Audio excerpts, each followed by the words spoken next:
Hello, this is George. This is John. We are on the road, specifically on Highway 81 in Virginia, heading south towards Atlanta, Georgia, and ProgPower XVII, was it? 17. So this is the beginning of, let's see, today's Tuesday, and we're going to get home next Monday. So this is going to be quite the road trip. And hopefully we'll have a whole lot of recordings for you to keep you busy until the next episode. Well, it's funny because we're doing this long 4-day festival, and there's a third of the bands is Maryland Death Fest, I think. Yeah, that's why I look at this as going, this should be a nice, pleasant experience because it's not outside in the blazing heat, and there's not nearly as many bands. And there's changeovers between each one. So I'm like, this will be a little more laid back, I think. But John, how many of these have you been to? This will be number 16 out of 17. Although I had tickets for the one that I missed, I just couldn't go at the last second. So it would be 17 for 17 had I gone. So it would be safe to say that you are an expert on ProgPower. Perhaps, yes, I might be. So for a newbie like me coming into this, what are some things I should know? Well, like you said, it's indoors, which is nice because this is down in Atlanta in September, which I don't know how many people who listen have been to Atlanta in the summer or September. It will be very hot. It's going to be in like the low to mid 90s, I believe. It's going to be hot this year, yes. And it's going to be at least 50% humidity, so it's going to be a little when we're out there. And we have to walk about a half a mile between the hotel and the venue, so it's not too bad, but it's still going to be hot. So it'll be nice to be indoors. It'll be a nice, cool venue. Venue holds about 1,200 roughly, and it's shaped like a Greek theater if you're familiar with that, but indoors. 6 bands a day for the main festival, and the other 2 days it's 4 and 3. So yeah, bands play longer, hour to an hour and a half an hour changeover in between. So yes, maybe a little more laid back compared to a Maryland Death Fest, which is a constant, boom, boom, boom at each band. So we'll see. I'm more interested to hear what you have to say since you haven't been here yet. But that's just the gist of the normal setup for the shows. Yeah, I'm kind of curious myself, having never been, and I'm not a big prog fan myself. I do like a fair amount of power metal, although having known John, I do find myself leaning more towards some more prog bands. That could be partly just because I'm getting so burned out on some of the styles. Yeah, I every couple of years I kind of got to switch gears into a new style. It used to be death metal, and then I got tired of that, and I moved on to doom metal, and and then it was funeral doom, and I got kind of tired of that, so I was really into black metal, and black metal I'm kind of getting tired of, and so I'm a little more open to something that's maybe a little different, a little more melodic, but I think the whole prog or progressive genre or classifications become so widespread now. Everyone's got some progressive in them now. Again, we'll go to Bandcamp as our example. If you ever look at the tags, it's like death metal, black metal, progressive metal, all lumped into one, and you're like, okay. Or progressive death metal, progressive black metal. Yes. Like, that just means you know how to play. Yes. That doesn't. You don't necessarily get the progressive tag just because you know how to play. And I think what that means now is, I think progressive just now is a genre way of saying that bands are not going to just stick to the specific, like they're not going to be just black metal all the time or death metal all the time. They're going to venture a little bit within that confines. I kind of like that. Some people don't. I do. So I do too. I really prefer like a progressive black metal to an old school black metal. I mean, give me old school Dark Throne, I dig that. But, that's been done 14, 15 times already. So I prefer new metal to have a little more, a different interpretation upon the genre. Although I will have to say, though, I did enjoy that old school, is it Blood Incantation? Is that the... yes. I'll go for that straight ahead old school death metal once in a while. So I did enjoy that new album. Yeah, me too. And I like that, and I think this is possibly in response to some of my complaints that, not my complaints, but the things that I see that I haven't really liked about death metal lately. I think maybe other people are sort of feeling that way as well. And death metal's just kind of become very generic in many ways. And just like the new stuff is just like wall of sound, a bunch of growling.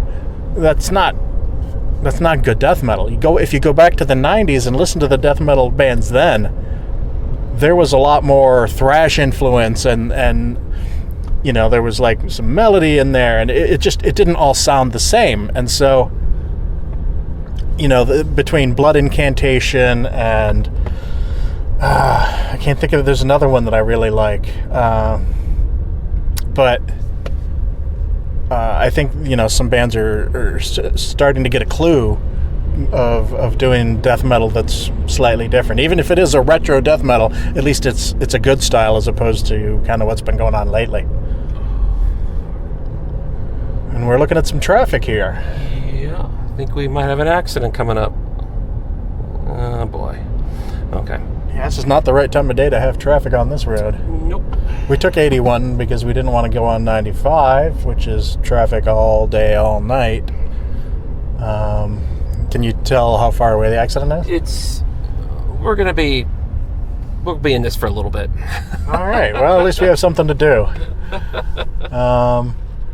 It would not be a drive in Virginia without getting stuck in traffic somewhere. Yeah. If this is the worst of it, then we'll be lucky. Unfortunately, Virginia is a big state, and it's a crossroads state, meaning like when you drive through Delaware, you only hit a touch of Delaware. Even though it's a small state, you just go through a small portion of it. New Jersey is another state too. You have to go through the whole state, so there's a lot of traffic. You can't avoid it in Virginia. The two main roads are always full of traffic from all over the eastern seaboard, so can't escape it. Yeah. All right. But you asked me, we got off track a little bit. You asked me about, what to expect at ProgPower. It's a long day with fewer bands, I guess is the best way to describe it. Like I said, at Death Fest, it starts at a certain point early, 12, 1, 2. Yeah, depending on the day. And then it ends like 11. Well, ProgPower could start at that time too, but then it could finish at like 1 in the morning. It just depends how long the headliner wants to play for. Sometimes, they get the freedom to play longer. I don't think there's any curfew for ending. Yeah, I noticed most of them, at least like Friday and Saturday anyway, it said like 10 o'clock till whenever. Yeah. And there's been some shows that have gone on really late. Like I think one of my buddies that's meeting us here, TR, he probably remembers better than I do. I think when Symphony X played the last time, they played a long time, even though they played like 10 songs. 2 of them combined were like 45 minutes, but I think they played pretty late. So it happens. I mean, I think the Arians played late once before.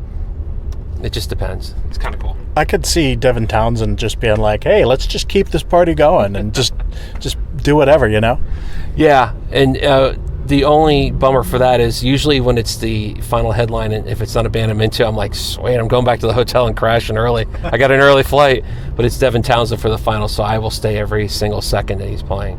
So cool. I, as I was saying, I haven't always been a big prog fan and even a power metal fan. I'm not huge, but in preparation for this week, pretty much for the last 6 months, I've been like investigating all the bands that are going to be there, and I was kind of surprised. Yeah, initially, I have to admit, the main reason I was coming was because I wanted to see Fate's Warning with John Arch singing. I mean, that's like bucket list right there, and everything else is just icing. And then I heard that Blind Guardian's going to be doing all of Imaginations from the Other Side. I'm like, hey, bonus. And Devin Townsend, great. I've seen him once before, but he'll be headlining here, so this is probably going to be a little better. And aside from that, I don't really care. But then I started listening to bands, and I was like, like this day, I like pretty much all these bands. I think the first day is kind of light for me. Streams of Passion, I'm like, I'm not a big fan, but I kind of like to see them. I forget who else is that day. Spock's Beard's playing, and Spock's Beard's probably the proggiest of all the bands because they're just a prog rock band. But for whatever reasons, they've been on Metal Blade or were on Metal Blade for a long time, and I think they get a little heavier. I was a fan for the early years, and then they kind of pulled a Genesis where the lead singer left, and then the drummer became their singer, and they got a little more poppy, so I wasn't so big on that. But they've got now another new singer, who's the singer from Enchant, Ted Leonard, and they've gone back to their roots a little more, so I'm interested in seeing them. Dragon Force on day one? Yeah, I was like, hey, maybe that'll be a good time to head out early that night. Maybe check a couple songs just to say we did, and then mosey on out. Well, I want to check out a couple songs so I can't see his fingers moving, because they'll be moving so fast they'll be still. Yeah. You know, both of them. Herman Lee, and I can't remember, or whatever his name is, and I can't remember the other guy. I'm the same way. I mean, I'll check out Lord. They're the opening band, so I want to definitely see what they're like, and from there, you know. Did you ever listen to Dungeon? Don't think so, no. Okay, yeah, they were like a power metal band from Australia. No. And, Buke and I were fans of them, and then they broke up, and that was the last I heard. I had no idea that the dude from Dungeon started this other band called Lord, and so when they were announcing bands earlier this year, they were like, Lord, and everybody was like, oh yeah, and I'm like, who the hell are these guys? I've never heard of these guys. And it actually wasn't until like, I don't know, a month or two ago that I realized, oh, this is the Dungeon dude. And so I was like, all right, well, I'm definitely interested in that. I listened to, I think they have 2 albums out. I listened to a little bit off of each, and it's all right. You know, maybe live they'll be a little more impressive. Yeah, I got the same feeling when I listened to it. You know, give them the benefit of the doubt and see them first, you know, before I decide. Because I don't know if they're really power or if they're prog. Maybe they have a little bit of both in them. Yeah. You know, but they didn't really stand out on either side, I didn't think, so. And then there's I don't remember who's playing what day at this point because I don't have the schedule in front of me. Well, day 2 is the promoters pick day. You know, so there's 3 promoters that used to do. There used to be the Wednesday, the midweek kind of mayhem thing they did. Then there was the Thursday kickoff show. Then Friday and Saturday were the main fest. But each one of those had their own promoter, with the guy Glenn being the main one behind everything.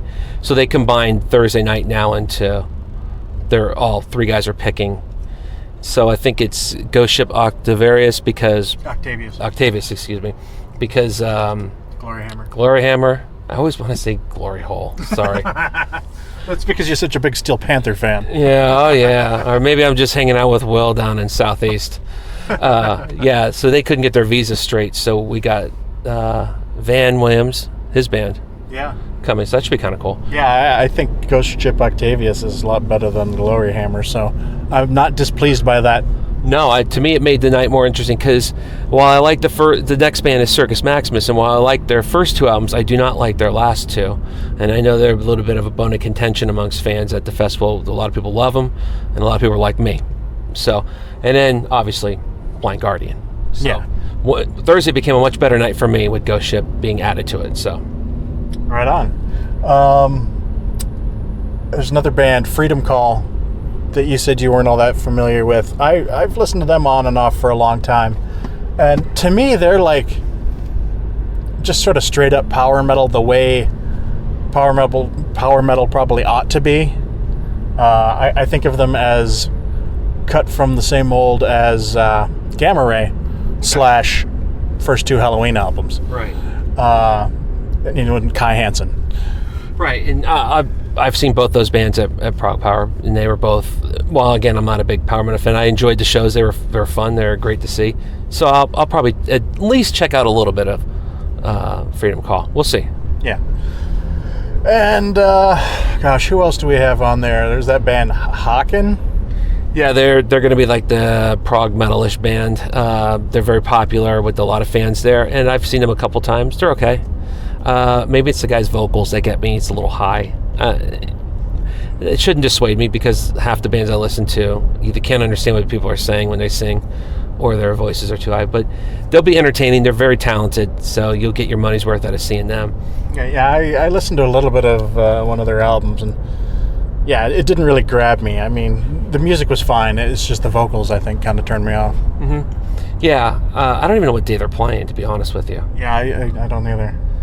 I should know, and I don't. So, which is typical, because I only know the bands I'm really looking forward to singing, and I start to piece it together once I'm there to see if I need to be somewhere. Oh, hold on. I'll try to pull up the schedule right now. All right. Which I should be driving in. Yeah, we're still sitting in traffic. Oh, this blows. Although I see flashing lights, that means we're getting close. Oh, there's a sign saying we got to get over. Fuckers. Sorry, Mom. Oh, dear.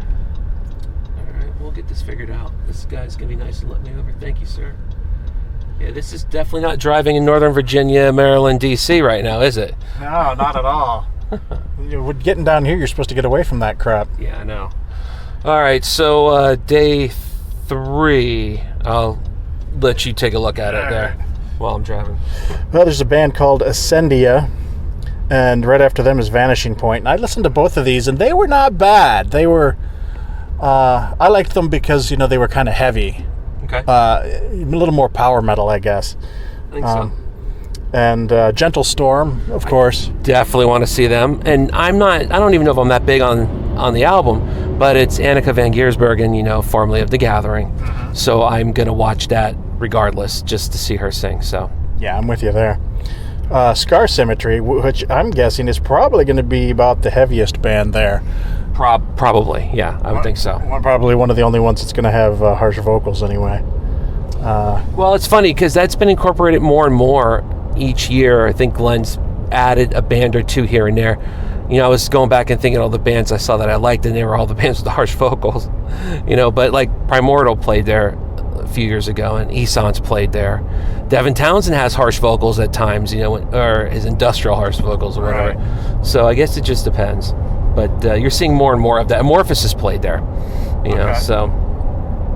But yes, I think you're right. Scar Symmetry would probably be the heaviest band. Yeah, another band from day 2 is Pyramaze, which that'll be kind of interesting because they're going to have 3 or 4 different singers? Yeah, I want to see them just for that alone. I mean, 2 of the singers alone would be worth the admission, with Matt Barlow singing, and then Lance King's going to sing too, who will also be then there. He has his, he has merch there also too, so it'd be kind of cool to see him out there on stage for once. It's been a while since he's been on stage, so yeah, I'm looking forward to that. Yeah, I definitely want to see those guys sing, and it'll be cool because both Matt Barlow and Van Williams will be there, and the dude that sings for Ghost Ship Octavius also sings for Ashes of Aries, so maybe we'll get some little impromptu Ashes of Aries song. Who knows? It's crazy. Yeah. And how is he 18 yet now, that kid? the Ghost Ship kid? Yeah, he's young looking, man. I think he's Italian. Yeah.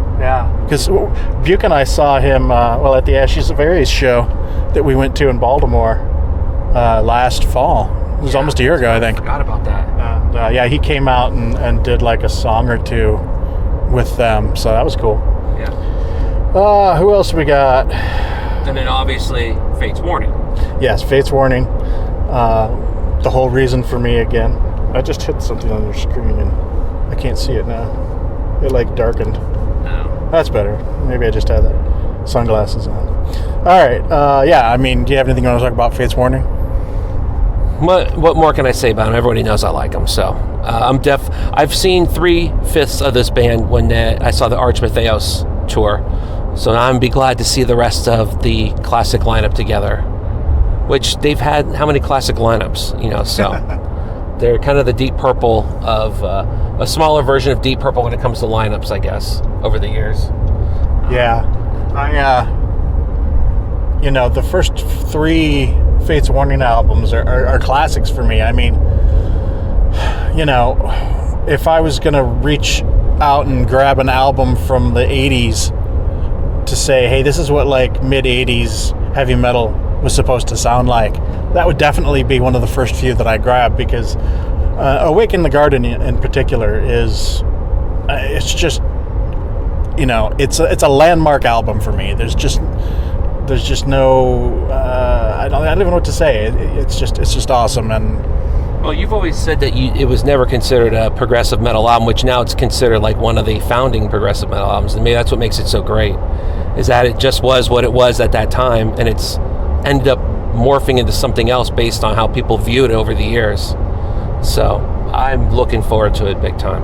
Yeah, I expect there will be tears streaming down my eyes when they play the song Guardian. That song, I've mentioned it before. I got a lot of stuff tied up in that song. So, no, it'll be cool. And let's see, day 4 opening is going to be Savage Messiah. I know them somewhat. They're kind of heavy too. I don't think they have harsh vocals, but they're pretty heavy. Now, is Savage Messiah the band that Blind Guardian's drummer, when he had that issue where he couldn't play anymore for them? Was that the band he drummed, or was it another band with a similar name? I could not tell you. Okay. I'm sorry. Maybe it's Savage Circus or something. I don't know. Maybe. Next band is probably the one I hate the most on this whole bill, and that would be Sirius Black. First of all, it's stealing from Harry Potter. Second of all, the fucking singer is just horrible, I think. I don't know. So what I'm hearing here is that, and now what are the times for that? What does that go through? Till what time? 3:30 to 4:30. So I'm thinking, and those are the first 2 bands. Yeah. There could be some beer drinking going on during that time somewhere. I want to see Savage Messiah. Okay, we can check them out, and then, there's a half an hour break in between each band, and the band plays for an hour. It's 2 hours. Yeah. There'll be some beer drinking in there. Definitely. Then we'll be all like mellow for Green Carnation. Oh, man, I can't wait for that. That's going to be... Yeah, they're playing one song. Boy, those guys suck. Well, it's only an hour and, 10 minutes? Yeah. So that should be fun to see. Yeah, I don't know if I've ever... outside of an Yngwie Malmsteen guitar solo, I don't think I've ever seen anybody play that one song for that long. I literally saw Yngwie Malmsteen do a solo for 45 minutes. I was like, this is fucking ridiculous. Yeah, I'm not going to say anymore. For fear that there are some of my, I don't know how many of my friends actually listen, but I know that I have people I know that are disciples and people that would burn their albums, burn his albums in seconds. So. And that's all you're going to say about that? Yeah, I'm not saying any more about that. And let's see, after that, Refuge. Now, that's the dude from Rage, right? Yes. And they're going to be playing Rage music, but I guess slightly newly interpreted, I guess, or whatever, or influence. I don't know how it's going to play out. So we'll see how I feel at that point. Because then I gotta hunker down and get ready for Devin Townsend. Well, actually, Hawken plays between Refuge and Devin. So there's an hour and a half of that if we want to skip that at all. Yeah, and it depends, if we want to get seats, because while there's no assigned seating, it's one of those things when you go to a show and you have to stand up and you're in the back and you're like, well, I'm not going to push my way to the front because I'm going to wait for this band to finish, and then everyone's going to go to merch, bathroom, or smoke breaks or get beers. And that's when I'll move up to my spot. That's kind of what it is in between these sets. But for Devin Townsend and Blind Guardian and Fate's Warning, my guess is people are going to be squatting as much as they can to keep their seats because they're going to want to keep those seats for those shows. So we'll see how it goes. If it's really packed and no one's moving, I might sit through their set. If not, then I'll watch a little bit and bounce around. I mean, whatever. It's not that big a room from what I can see. I mean, it only holds 2,500 or something like that? It's only 1,200, actually. 1,200, okay. It's bigger than it looks, but it's not big, yes, if that makes sense. Yeah, the pictures I was looking at, I was thinking, gosh, I mean, it's all if you were in a bigger arena or something, it would all be lower level. It just doesn't seem like there's much in the way of bad seating. No. Side seats are not great because you'll lose part of the stage, but you can sit in the sections that are up against the stage, the side sections, and be at the end of that section and have a nice angle in and still be pretty good. So yeah, there's really not a bad seat in the place. Excellent. Well, I'm definitely looking forward to this, and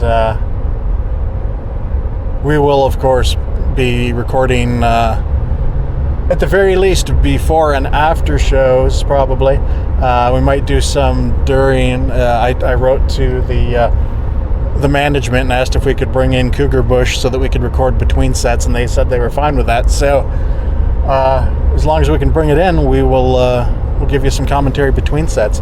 So it's not just John and I. There's a couple other people that are going to be with us. You want to talk a little bit about them, or do you just want to wait until they show up? I can mention their names and then we can talk to them later. It's got 2 buddies, one from Maryland, one from your old hood in Michigan. My two friends, TR and Romy, are coming down, old friends. They're from the Porcupine Tree world, where I first met them, and done many shows with those guys all around the eastern seaboard. And TR is the friend that I went with to London to go see Opeth for the 25th anniversary show. I've gone to Toronto with my friend Romy for the Maiden 666 tour, which is what they played only 3 dates in North America on that tour before they came back again. But so I've done a lot of traveling with these guys all around for different shows. They're seasoned traveling buddies. So excellent. I look forward to meeting them.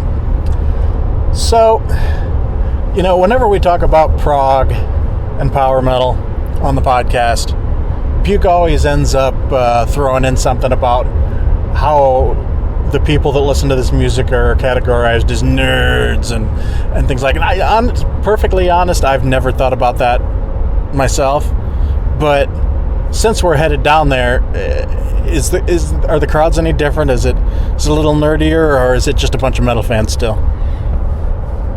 There's still a bunch of metal fans, but I think you're going to see with the prog element, and I count myself in on this, maybe a little bit older crowd. Well, that's fine. So I will not interject any of the personal attributes of that older crowd. No, believe it or not, and I'm having all fun in this because sarcasm tags. Yeah, sarcasm. Only because I've been a prog fan since I've been 12. It's a mixed crowd now, and now that you've got multiple days, as before when it used to be just 2 days, I think you get a lot of different people. I think so many bands cross over now because of social media and internet and access, that the days of the early festivals where you had defining power and prog fans, I think you see a mix of a lot of different fans now. And the fact that the promoter has tried to bring in something a little different too, to make it just a little different, because you can't do the same thing every year. And I think that's what Maryland Death Fest does too. They try to throw a couple oddball bands in there also, just to mix it up, which you should. I think you have to do that. So, but yeah, the more refined crowd, maybe, because we're older and slower and can't move as fast as we used to. So we're not the Coors Light crowd, we're more of a craft beer crowd. Oh yeah. There'll be some shapely craft beer drinkers there. So do you think we'll be drinking as much beer as we do at Maryland Death Fest? Well, no, because we won't have the parking lot. Fair enough. When we go out, we'll drink beers, and there's plenty of good places to drink around the area. I'd like to go to some breweries, but the state of Georgia has some strict brewery laws on the books that make it tough for breweries to stay open, which it's a shame, because there are some very good breweries. And God, bird just shit on my windshield. Sorry. We're driving in John's new vehicle, which he had some 500 and some odd miles when we started the trip, so he's going to get a little touchy when the birds and the bugs run into it. This is what not to do when your boat shits on you. The rhyme of the ancient mariner. Bad accent time.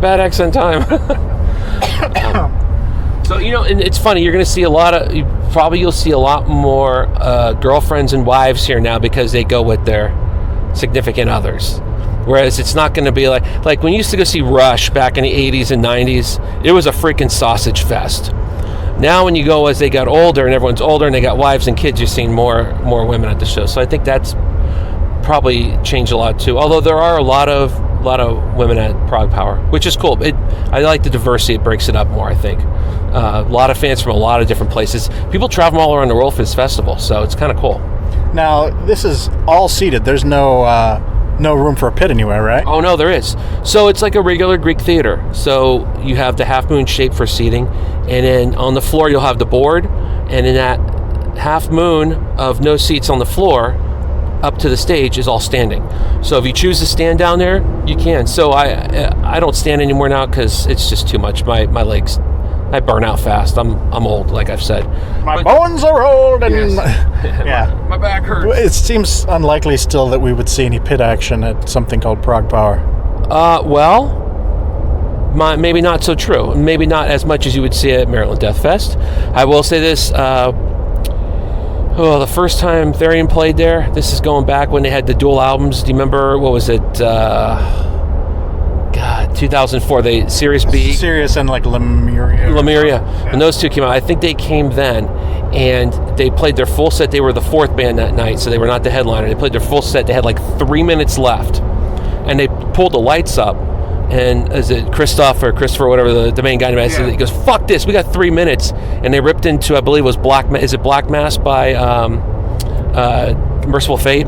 Is that the song? Yeah. Yeah, they ripped into that for the next 3 minutes, and the whole floor completely broke out into a pit. Nice. Which I'm like, what are you talking about? These people just stand there and go, woo! I mean, the whole floor is a pit. And so it happens sometimes. You might see some for Devin Townsend. It depends if he plays some strapping young lad in the set like he's been doing. Maybe. We'll see. All right. What was I going to say? Oh, I know what it was. Since we're talking about prog, we already talked about this earlier before I had the bright idea of turning on the microphone. Opeth just released the second song from Sorceress, Can of Worms Open. And you've been having some conversations, not angry conversations at all with people about the new song. Let me just throw in my 2 cents first. When I first heard it, because was it Jay that sent us the link? I think it was Jay. Yes. I was like, wow, it's like Jethro Tull with David Gilmour on lead guitar, which, you know, from a certain perspective could be like a cut down. But personally, I like Jethro Tull and David Gilmour and Pink Floyd. And frankly, to me, I thought this was probably the best Opeth song I've heard in several albums. So wow. I was down with it. Oh, that's awesome. Yeah, well, I mean, it's not remotely heavy. It's completely clean guitars, clean vocals. And, the way he sings sounds very Tull. To be honest, though, I mean, it sounds like Ackerfeld as well. So maybe he's always kind of had a little bit of Tull in his clean vocals, and I just never noticed. But I don't know. What do you think? So yeah, you were asking me if I had listened to it yet, and I had to reply and say not yet because I'm on a Hannibal binge on Amazon Prime. So I stopped, and when I was watching, because it was just me watching at that point, and I listened to the song, and yes, it's in the vein of the last 2 albums, but even more so, I think it's even more proggy than the last 2 albums. But what I noticed in the guitar solo, I think I said to you, ooh, there's a little bit of Still Life type playing in there. It had that little bit of twang from Still Life in the guitar solo, so I thought that was cool. I may have had a little bit of a rant last night online, which anyone who follows me knows I don't do that. I avoid all that as much as possible.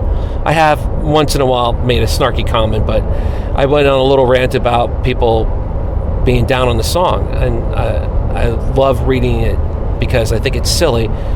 Everybody knows they're going to be doing this. I mean, I'm having a hard time believing everyone's butt hurt over the sound. If you don't like the direction, I get that. That's cool. You don't like it. But to get butthurt about it at this point seems kind of silly when you haven't heard the whole album yet. Especially seeing as the first song, Sorceress, was pretty heavy for all clean vocals, so. Yeah. And I think I may have made a comment about, we don't even know where this place is on the album. There could be 2 heavy songs in front of it and behind it, just like other songs on other albums like Harvest or Benighted. But I may have taken some shots at some of these people, telling them to get a job and move out of their parents' basement and wash their clothes and stuff, and it spurred on some conversation with some of my friends going back and forth. So that's what all trolls need to do, honestly. Well, let's be honest, I'm sick and tired of the political commentary, no matter what your beliefs are. I just don't want to hear it anymore or see it anymore. I'm tired of people posting their funny little pet tricks. Don't get me wrong, I like dogs and cats. I don't need to see it every time. I don't need to see anyone's meme about how they're getting their life together. Nothing personal, I just don't want to see it. And I don't need to see another recipe. So I just tried to spur some musical conversation. That's all. Makes sense to me. All right, well, hey, we're out of the traffic, I just noticed. Yeah, we have been for about 20 miles now. All right, well, that's typical George, not paying attention to where he is. Anything more you want to talk about right now? No, we'll save it for later. All right. We will talk to you later, maybe tonight. If not, definitely tomorrow before the first show. See ya. Later. Here we are. We are in Atlanta, Georgia. My name is George. Hi, I'm John. I'm TR. TR's the new guy in the house. And we've We are here in Atlanta. We are at the Atlanta Marriott Midtown Suites. Ooh, there's a bit of an echo on that one. It's a good suite. And we are preparing for day one of ProgPowerXVII. We just spent a little time at TAP, a gastropub. There's a colon in there. You can't hear it, but there's a colon in there. Yes, TAP, colon, a gastropub. You saw the colon? I saw the colon. I didn't realize the bathroom was that small. It was small. It is what it is. All right, I'm forgetting to move the microphone around here. We're a few. We are a few beers deep at like 2:30 in the afternoon. That's because it's Prog Power, and this is what we do. It's what you do. So, TR, introduce yourself. I'm TR.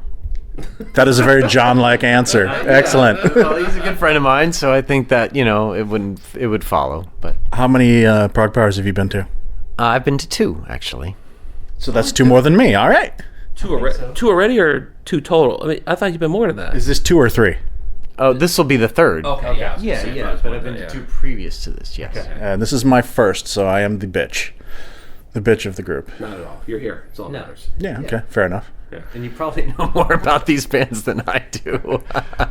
Well, I'm not as prog power oriented as John.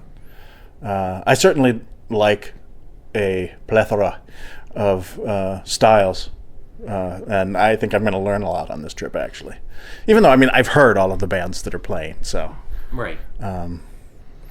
Yeah, Prog Power's, like we talked about on the drive down, it's a little different. It's a little more laid back for the setting, unlike Maryland Death Fest, where I was the newbie last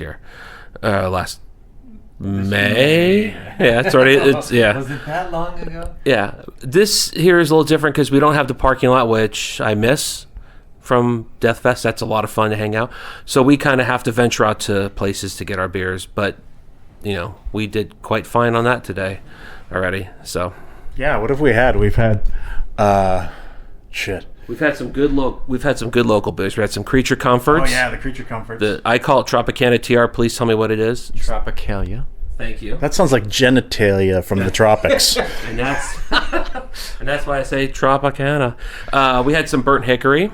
I also had the Creature Comforts Athena sour-ish. We had some Wild Heaven, which is all local, and then TR had some non-locals. Stone. Right. Stout. Americano Stout, which was very good. And what are we drinking right now, Mr. John? Look at this guy with the transitions. Yeah. Now we are drinking. Natural. Yeah. Now we are drinking Wicked Weed. I repeat, Wicked Weed, Dark Age. It's a bourbon barrel aged stout, and it is outstanding. Wicked Weed is from North Carolina. And in fact, after you heard from us last, we stopped last night in Mooresville, North Carolina, and we went to Ultimate Ales. Yes, excellent place. And we picked up some Wicked Weed there as well. Yes, we did. Pernicious, is that right? That's close, yes. Well, that's what it was. Pernicious IPA, right? Pernicious IPA, yes. Okay, so we had a couple of those. We've also got a sour that I wanted to try that we have not popped yet. It's called Oblivion. It's also from Wicked Weed. We're going to pop George's sour later, so. I cannot wait. You got to get a clink on here. Oh, yeah.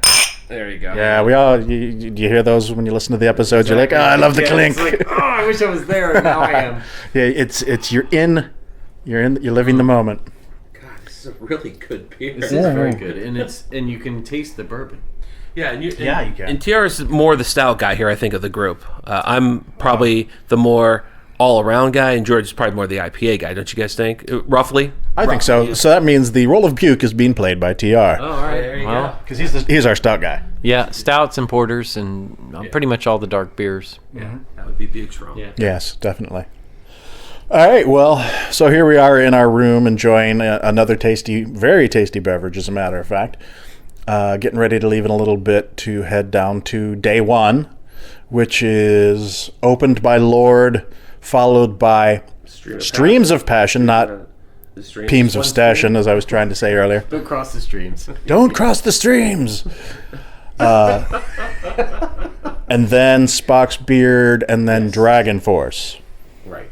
I don't know how long I'm going to last for Dragon Force. I'll watch some, and then from there, I might be more beer. More beer. George, can I just say one thing? I'm very excited to see the Cougar Bush. Yes. Pretty much. I'm rubbing it against my face. It's the Cougar Bush. It's kind of famous. He's like, that's gross. You're sticking it in my face now. No, I'm all about it. But the thing is like it's. I've seen it. It's like it's mythic to me, and to be like in its presence right now for me is kind of moving.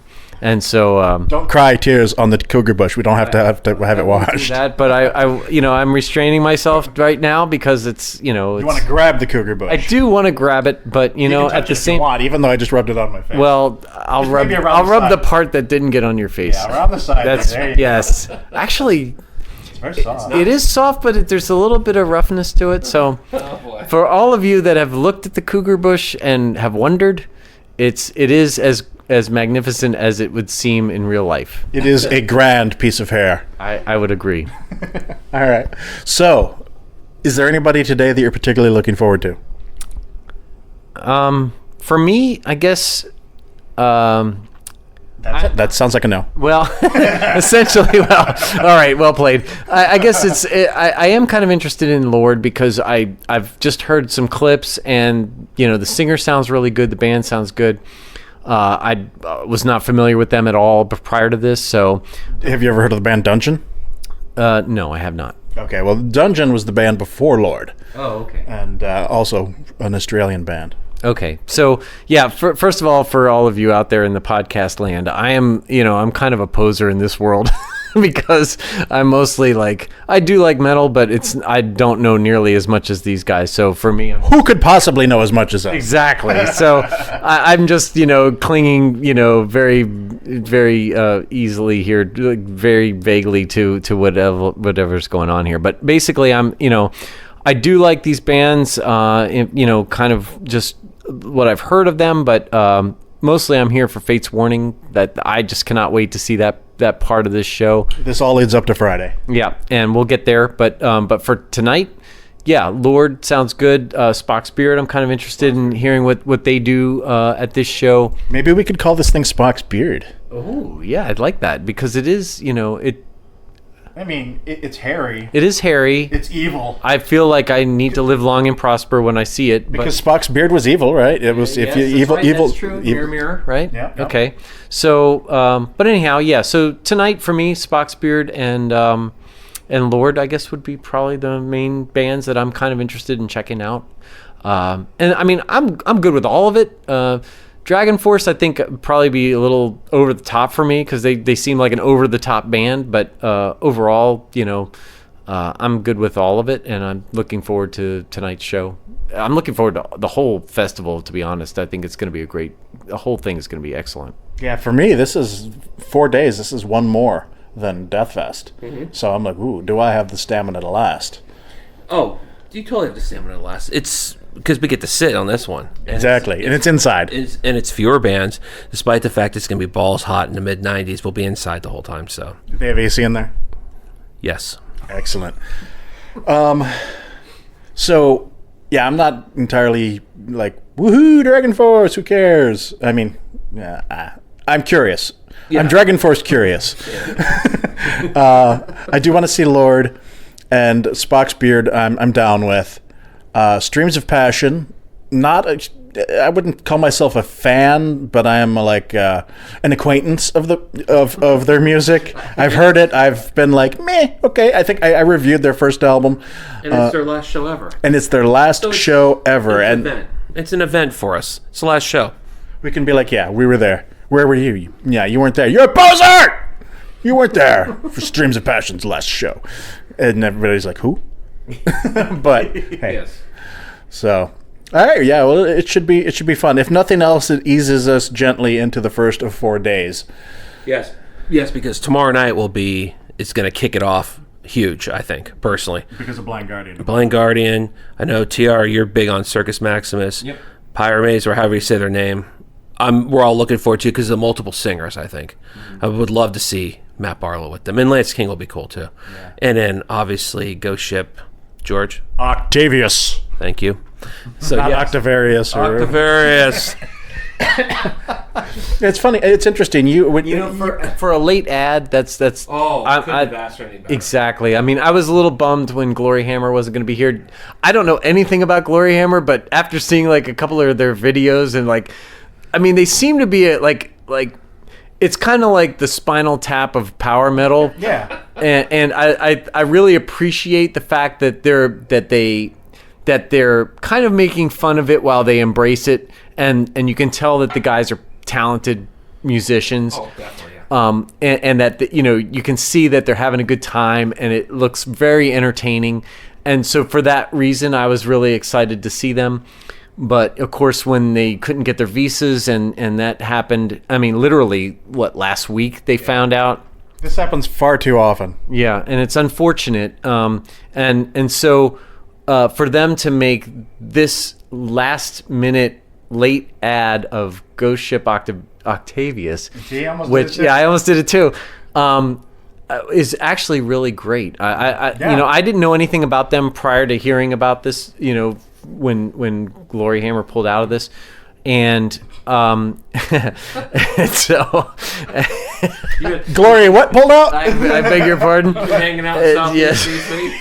Where's Will? Where's Will? He's down in Anacostia again. That sounds like that should be like the ending of a Guar song. Where's Will? He's in Anacostia again. Oh, and then everybody gets squirted with blood. But bottom line, it sounds like this is going to be a very satisfying substitute, and in fact, a lot of people are like pretty psyched about it, to the point where it's like, yeah, this is like almost like, why weren't these guys the first choice? Yeah, right, exactly. So I think it's going to be definitely Thursday night is going to be a full night of really great bands. Yeah, I was looking forward to seeing Glory Hammer. I wouldn't call myself a huge fan, not like Buke, his number one album last year. But I was definitely looking forward to seeing them. I thought it would be really interesting. I thought it was number 4 last year. I thought it was number 1. Oh, man. Oh, wait, no, last year was... Run was number 1 last year. Really? Yeah. What the hell am I thinking? Sorry, Buke. Yeah. That's right, Wilder Run. Yeah. That wasn't like 2 years ago? I don't know. Too much beer. Anyway, I was looking forward to seeing them, and I was pretty disappointed when they dropped out. But I was very, very much more like, oh, Ghost Ship Octavius, definitely. I mean, like Death Fest this year, we had a couple of cancellations that sucked. Destroyer 666 and Serpent Throne. Destroyer 666, yeah. Serpent Throne was going to play there? They had a commitment issue, not a visa issue. And that was... So what was the deal with that? Oh, right, yeah, it was like a work thing. Like they couldn't... Something came up with work, and so they were like, yeah, I can't take off work to go play. Yeah. Oh, man, I love Serpent Throne. Yeah, they're good. I mean, they opened for the Sword that time, and I'm telling you, I was unfamiliar with the DC Brawl thing? No, actually, this was a couple of years ago when the Sword played and they opened for them. And of course, they're instrumental, Stoner Doom, Sabbath style riffs. And I'm telling you, this band brought it. I was blown away by Serpent Throne, and basically, like right after that show, I bought everything that they had that of their albums, and a lot of people kind of. A lot of people are down on a lot of these bands that are kind of like Sabbath copies or like that kind of stuff. But 70s. Yeah, retro. But I'm telling you, these guys are authentic, and I really appreciated what they were doing. They were, you could tell that they had a great sense of humor, and the I can't remember the guitarist's name, but basically it was like, kids want riffs and we're bringing the riffs, and it's true, they bring the riffs. And I love Serpent Throne, and I'm looking forward to whenever they, create another album. It's unfortunate that I didn't know that they were going to play at Death Fest, but I'm telling you, they were at the DC Brow thing, right? Will and I saw them at DC Brow, and we both loved them. Yeah. They're an excellent band. And I was hooked when I first heard them, and I was really, you go to shows, and you never know when you see these opening bands, what's going on? Because if you've never heard of them or whatever, but sometimes you get a real gem, and these guys for me were that, and I was really glad to see these guys and to hear the music live. I mean, it was very powerful live. They sounded great live, and so How were they live? they were outstanding. And so anyhow, I'm looking forward to whatever they do next. But it's really unfortunate they didn't show up to Death Fest or couldn't do it or whatever the issue was. Yeah. Did they get a replacement band at MDF, or I know Gruesome just played twice, but I thought they did get like some sort of death metal band that it was just like, oh, yay. Yeah, I don't remember. That's how memorable it was. It was like whoever they got to replace them was like, who cares? Yeah, the Gruesome double show was awesome that we got a second set of them, even though they played most of the same songs. Yeah, it was like we were out in the parking lot drinking beers going, oh, there's nobody coming on now. And then we're like, that sounds like Gruesome. Shit, get in there. That was fun. That was fun to see them twice. It was cool. Yeah. I mean, did they play a whole different set or what was it? Like one or two songs max, I think. But it's just the fact that they're, I don't know, you probably don't know much about Gruesome. They're kind of a death tribute band, but they play their own. It's their own material, but it's a tribute style of death. Yeah. So Will was like in Seventh Heaven, and all of us, everyone in the group, Buke, George, myself, Jay, we all loved. They were great. So it was fun to see them twice, regardless of the fact that they played the same songs. Okay. And kudos to them for jumping back on stage again. So bucket. Yeah. All right. Well, I don't know if we have anything else to talk about before the show.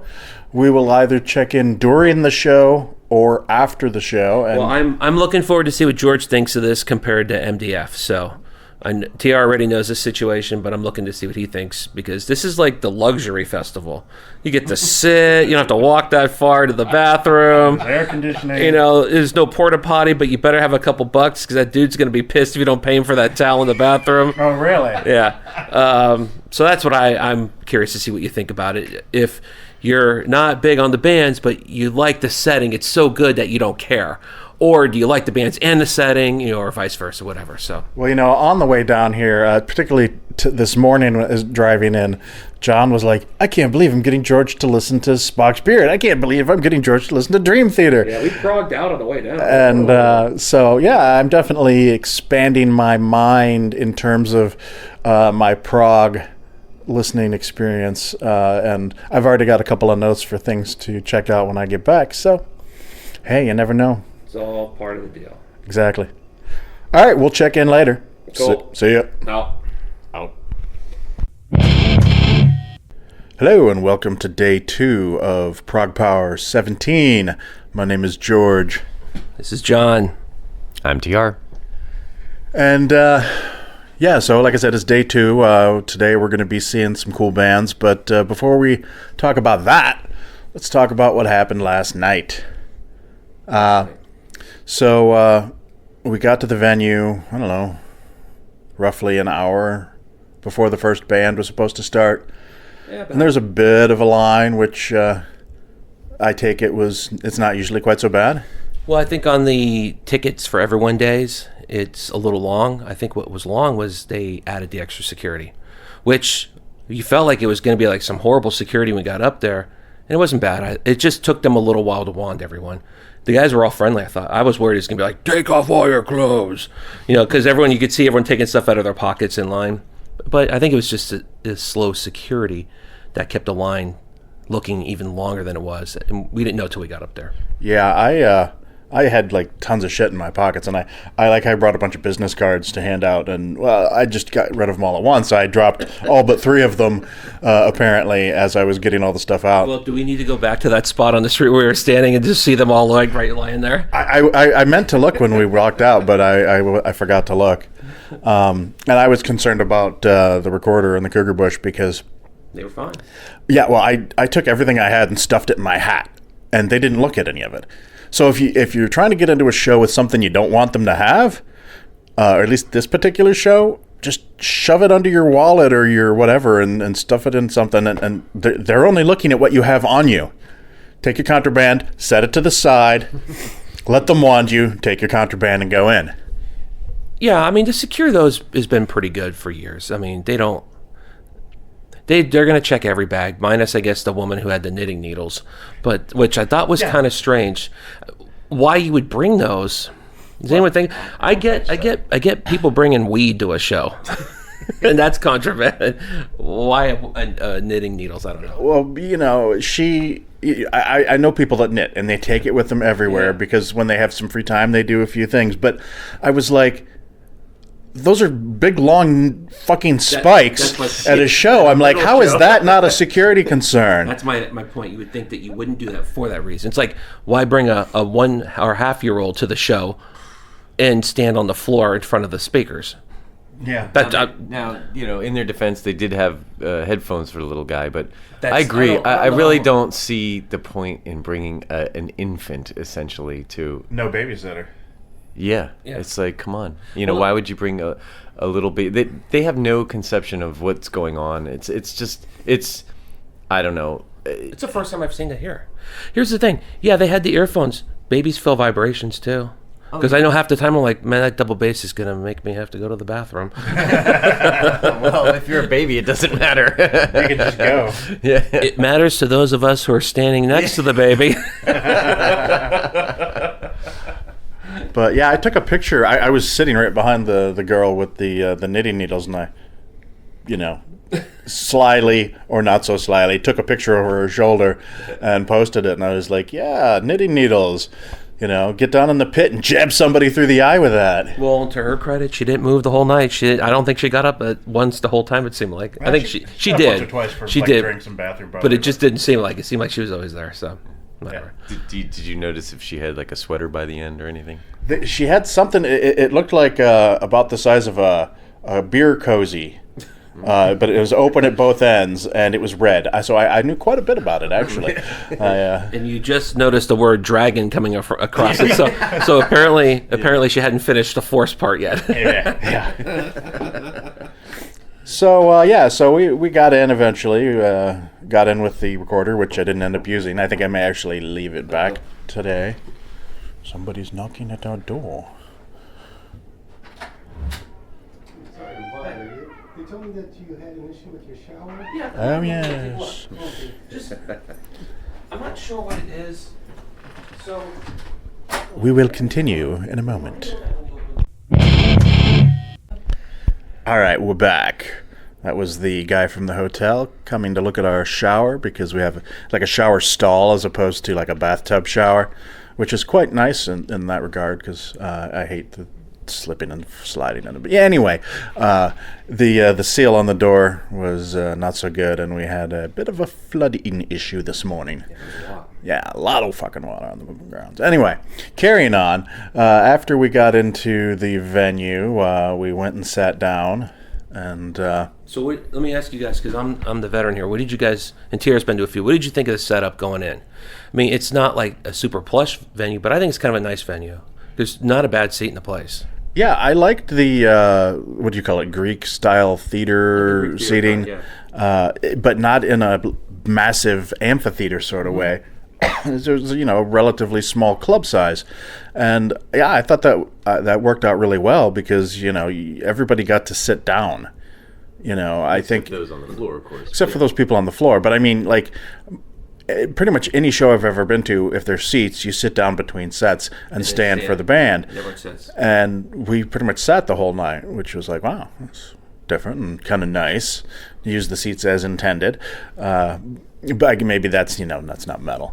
But so what? But you notice it is a little older crowd. There's a lot of people who've been in the scene for a long time, whether it be the metal bands or the prog bands. And I think people just want to sit. Yeah, and Buke sent me a message asking if it was like 90% nerds, and to be fair, it was pretty much a typical metal crowd, perhaps slightly older, so not quite as many long hairs, but there were still plenty of long hairs and tattoos, and there's dark funeral shirts, and I saw that guy. I was like, cool, right on, man. yeah, I'm wearing my Maryland Death Fest shirt today to bring a little of the heavier side, and But it was pretty typical, hard rock metal crowd. So, what did you guys think of the sound overall? Not setting aside any technical issues, which there were a couple for two bands. I thought the sound even with earplugs is still pretty good overall. Yeah, I would agree. I mean, I felt like you could.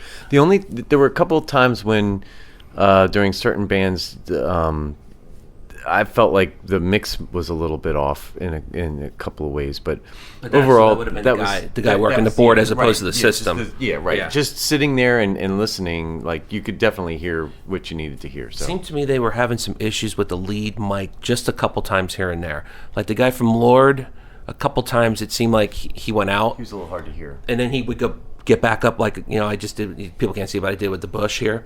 And then it was perfect. Then he sounded great. And it seemed like George is rubbing the cougar bush on me. It seemed like the singer who was by far, I think, the best singer of the night was the woman from Stream of Passion. Yeah, she had a great voice. She had just a little bit of an issue once. Guy from Spock's Beard had a slow start. Once he got going, in more ways than one. Yeah, boy.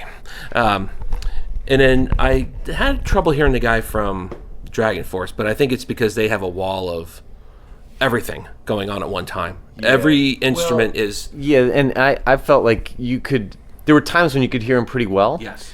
And then there were times when you couldn't. So I'm not sure if it was just his, technique with holding the mic or if it was just a matter of a lot of the fast-paced sound play and cutting out right. So I'm not sure what that was. But, I mean, you could definitely hear him from time to time. And, he definitely had great pipes. But, overall, I thought the sound was good. Yeah, me too. Yeah, I thought it was good. I did spend a fair amount of time messing with my earplug placement from band to band because if I popped the earplugs out, the sound was good.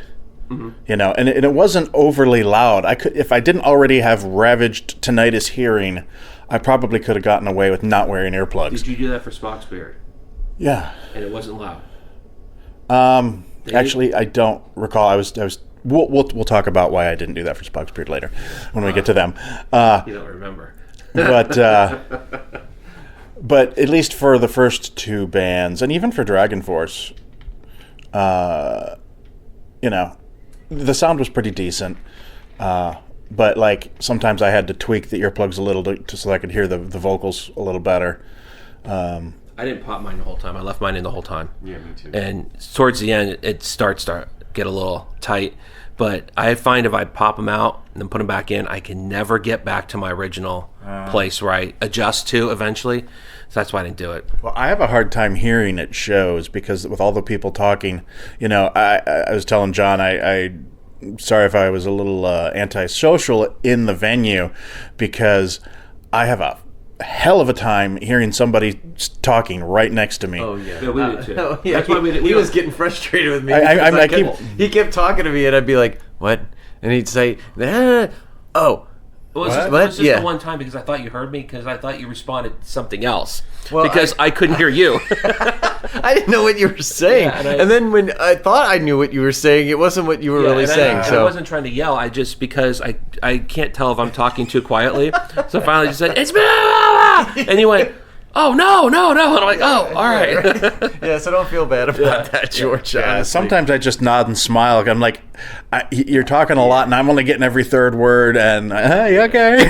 But, it's rough. Yeah, it's hard to hear. And I don't like taking out the plugs either in between just because then you got to jam them back in and everything. And so yeah, it's not an issue. It's pretty hard to talk even when there's no bands playing if I have the earplugs in. So I tend to take them out so I can socialize a little bit. Yeah.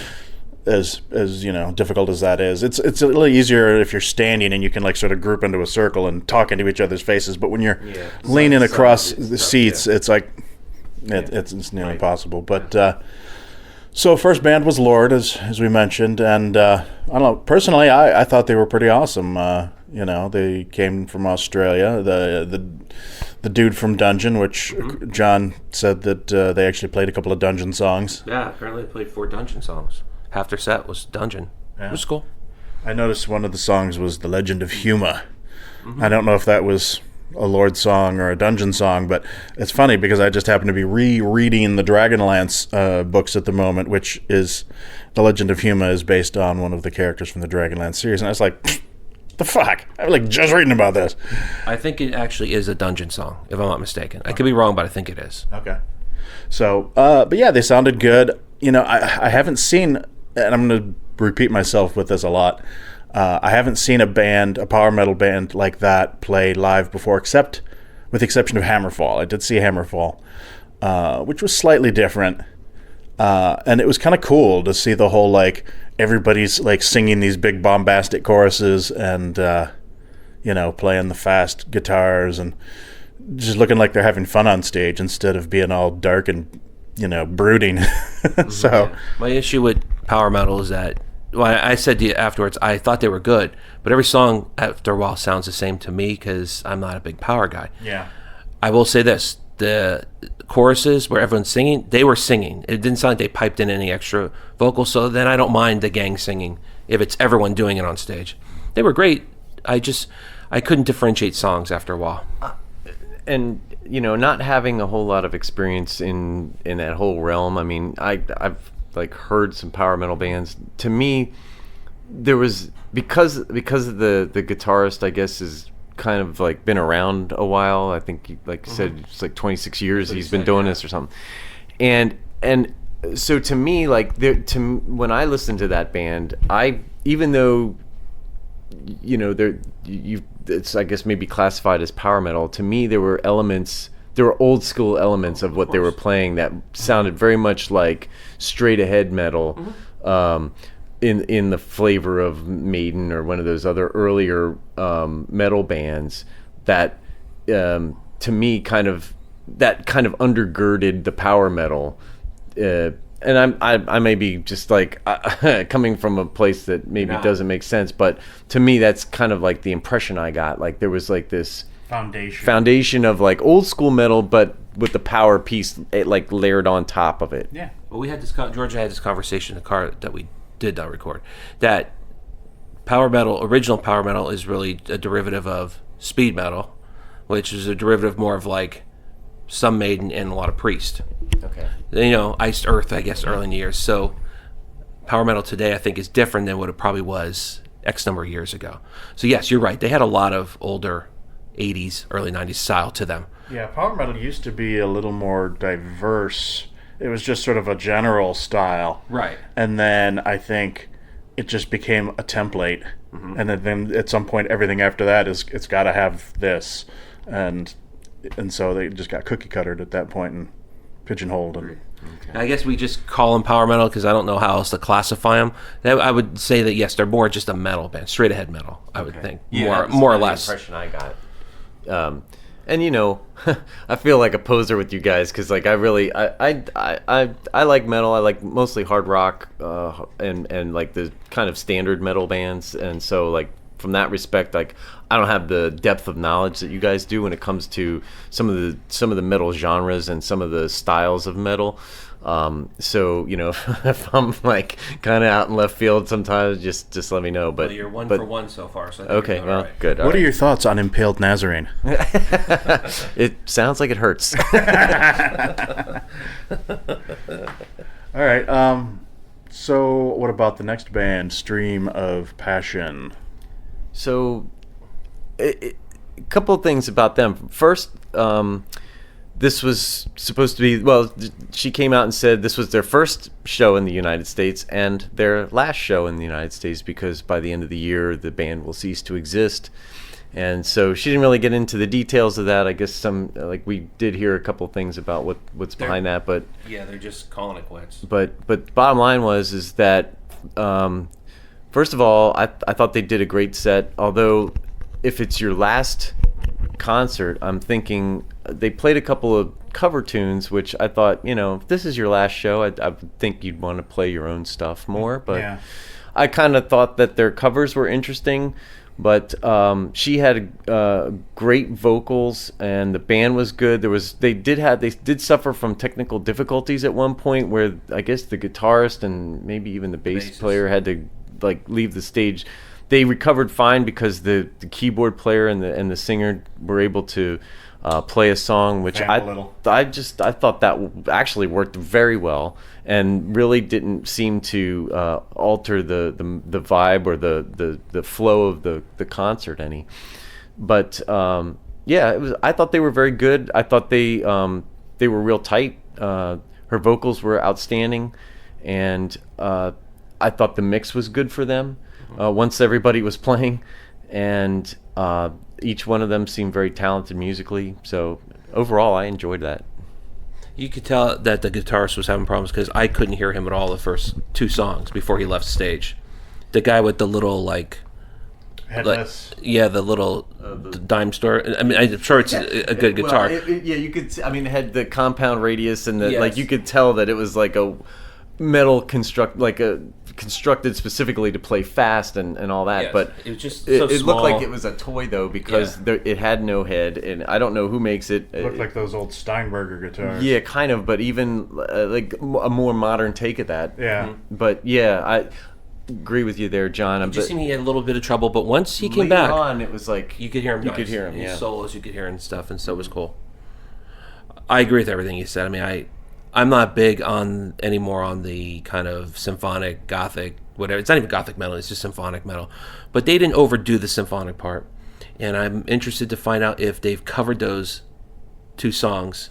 One was Sonata Arctica, and then the other was Radiohead. I'm curious if they recorded them and released them, because if they did, I agree. see it. I agree. 2 covers in your last show, but if they actually recorded them and released them, then okay, they're in your repertoire then a little bit. Then so I would have preferred another song from them, but it doesn't matter. The Radiohead cover I thought was actually kind of cool. It didn't sound like Radiohead, but it did sound like Radiohead. So they had their own flavor to it. Yeah, it was a little. I mean, obviously, it was a little more bombastic. Yes, it was. And so in that way, the nice thing about the Radiohead version is, and we're talking about the Street Spirit or Whatever it is. that song kind of builds. It's very quiet, and then it kind of builds and builds, and then it's huge. 'Cause I'm a creep. That's the only song by them I know. Okay. Well, Street Spirit it's kind of follows that same kind of recipe of just kind of being real quiet and then building and just kind of getting big, and just being powerful. And they kind of pretty much, it was boom, it was on and the whole time, and then it got really even more bombastic. But it was a cool version, and it was an interesting take on that song that I thought. Yeah. The other cover, I'm not a fan of that band, so I didn't care personally. Yeah. As I said, I was going to say this again. I think this was probably the first time I've seen a female-fronted symphonic band live before. And I've stated probably many times on the podcast that I'm not a huge fan of that style. But that's only because Evanescence came along and killed everything, and everybody was like, let's cookie cutter this and make 100 more of these. Yeah. When people like The Gathering first started doing this, I was like, this is freaking awesome. This is brilliant. And that was more metal based as opposed to symphonic, even though they had the gothic feel to them. Yeah. And there are other bands like Third and the Mortal and Theater of Tragedy and stuff like that. So yeah. I liked all of those bands. It's just, too much of a good thing ends up being going really badly. So yeah. And that went south fast. Yeah, the whole genre just, for me, is done. Yeah, by the time this band came out, I was kind of getting over it. But I think I'm pretty sure I reviewed their first album, at least mostly positively. In defense of this band, though, they are, I believe, an Arne Lucassen project, weren't they? They were. The first album he was involved with, so... And they're a Dutch band, and I believe she's from Mexico, the singer. So I can see where they came from, and they don't think they morphed too much from that. I don't know them as well. I had the first album, too. I just haven't listened to it in ages. Yeah, me neither. But I thought they sounded great. Her voice was pretty amazing. I've certainly not heard too much singing like that live. It's usually a lot of... What was nice is they didn't have in the let's put in... for formulaic purposes, the growling guy. Yes. Whereas After Forever may have been one of the first bands to do that, and George will correct me on the pronunciation, Tristania, Tristania. I say Tristan. Okay, they're probably one of the very first ones to do that. Yeah. That was original. Yeah. And now it seems like everyone throws it in. Within Temptation also, can't forget them early on. And what's the band with Christina Scabbia? Lacuna Coil, which he wasn't necessarily as guttural. He did some harsh vocals, but all those early bands, it was new. And it seems like now, you're right, they just throw that in there to have it in there now. But they don't do that in this band, which was kind of nice. I kind of, it's just her. Yeah. And she's not too operatic either. Yeah, there was another band that I really liked that did that, was called Dismal Euphony. And they had an album called I think the album was called All Little Devils. It was like their second or third album. And I freaking loved that, the harsh vocal guy with the clean vocal woman. And there's another band, I don't know if there was a dude singer at all, Lulla Cry. Oh, yeah. You remember them? Their first singer, and I think it was their first album, I freaking loved that. Let's go back. They had a song like "Be My God," I think it was, and it was great. And then they switched singers, and I was like, not so much. There's a case of a genre that was new and different that everyone could get into. That immediately, just like you said, Evanescence showed up, and can blame them all we want. They might have just been the band that got to be the most popular, although she didn't endear herself with a lot of people. No. And her bandmates, but there's a genre just completely has fallen off the earth for a lot of people. And it's too bad because everyone still feels strongly about the early stuff still, or at least likes the early stuff still. Yeah. So it's telling that, as far as I can tell, her career isn't really doing anything. Oh, at least not like it was. I believe they're working on a new album. I just saw that because it's all big news again. Really? But I mean, I haven't. Since I know they put out a follow-up album, I think like the guitar player / boyfriend left or something, but I mean you never hear about them anymore, and that is a good thing. Don't worry, Blabbermouth will have it on there, and Corey Taylor will comment. So, as will Scotty and Rob Flynn and a whole other host of people that Nikki Sixx, I'm sure will be on there too, because now he's commenting all the time on everything. So, and then Phil will come along and goose step all over it. And no, actually, and I'm not defending Phil. Phil will just walk down the street and somebody will have a problem. Yeah. No offense to Phil. I'm just trying to think of the various, blabbermouth dramas that have reared their head lately. We should just stop there because it'll just morph into something horrible. Yeah, we're getting a little off the track here. So after Stream of Passion, there was a bit of an extended break. Yes.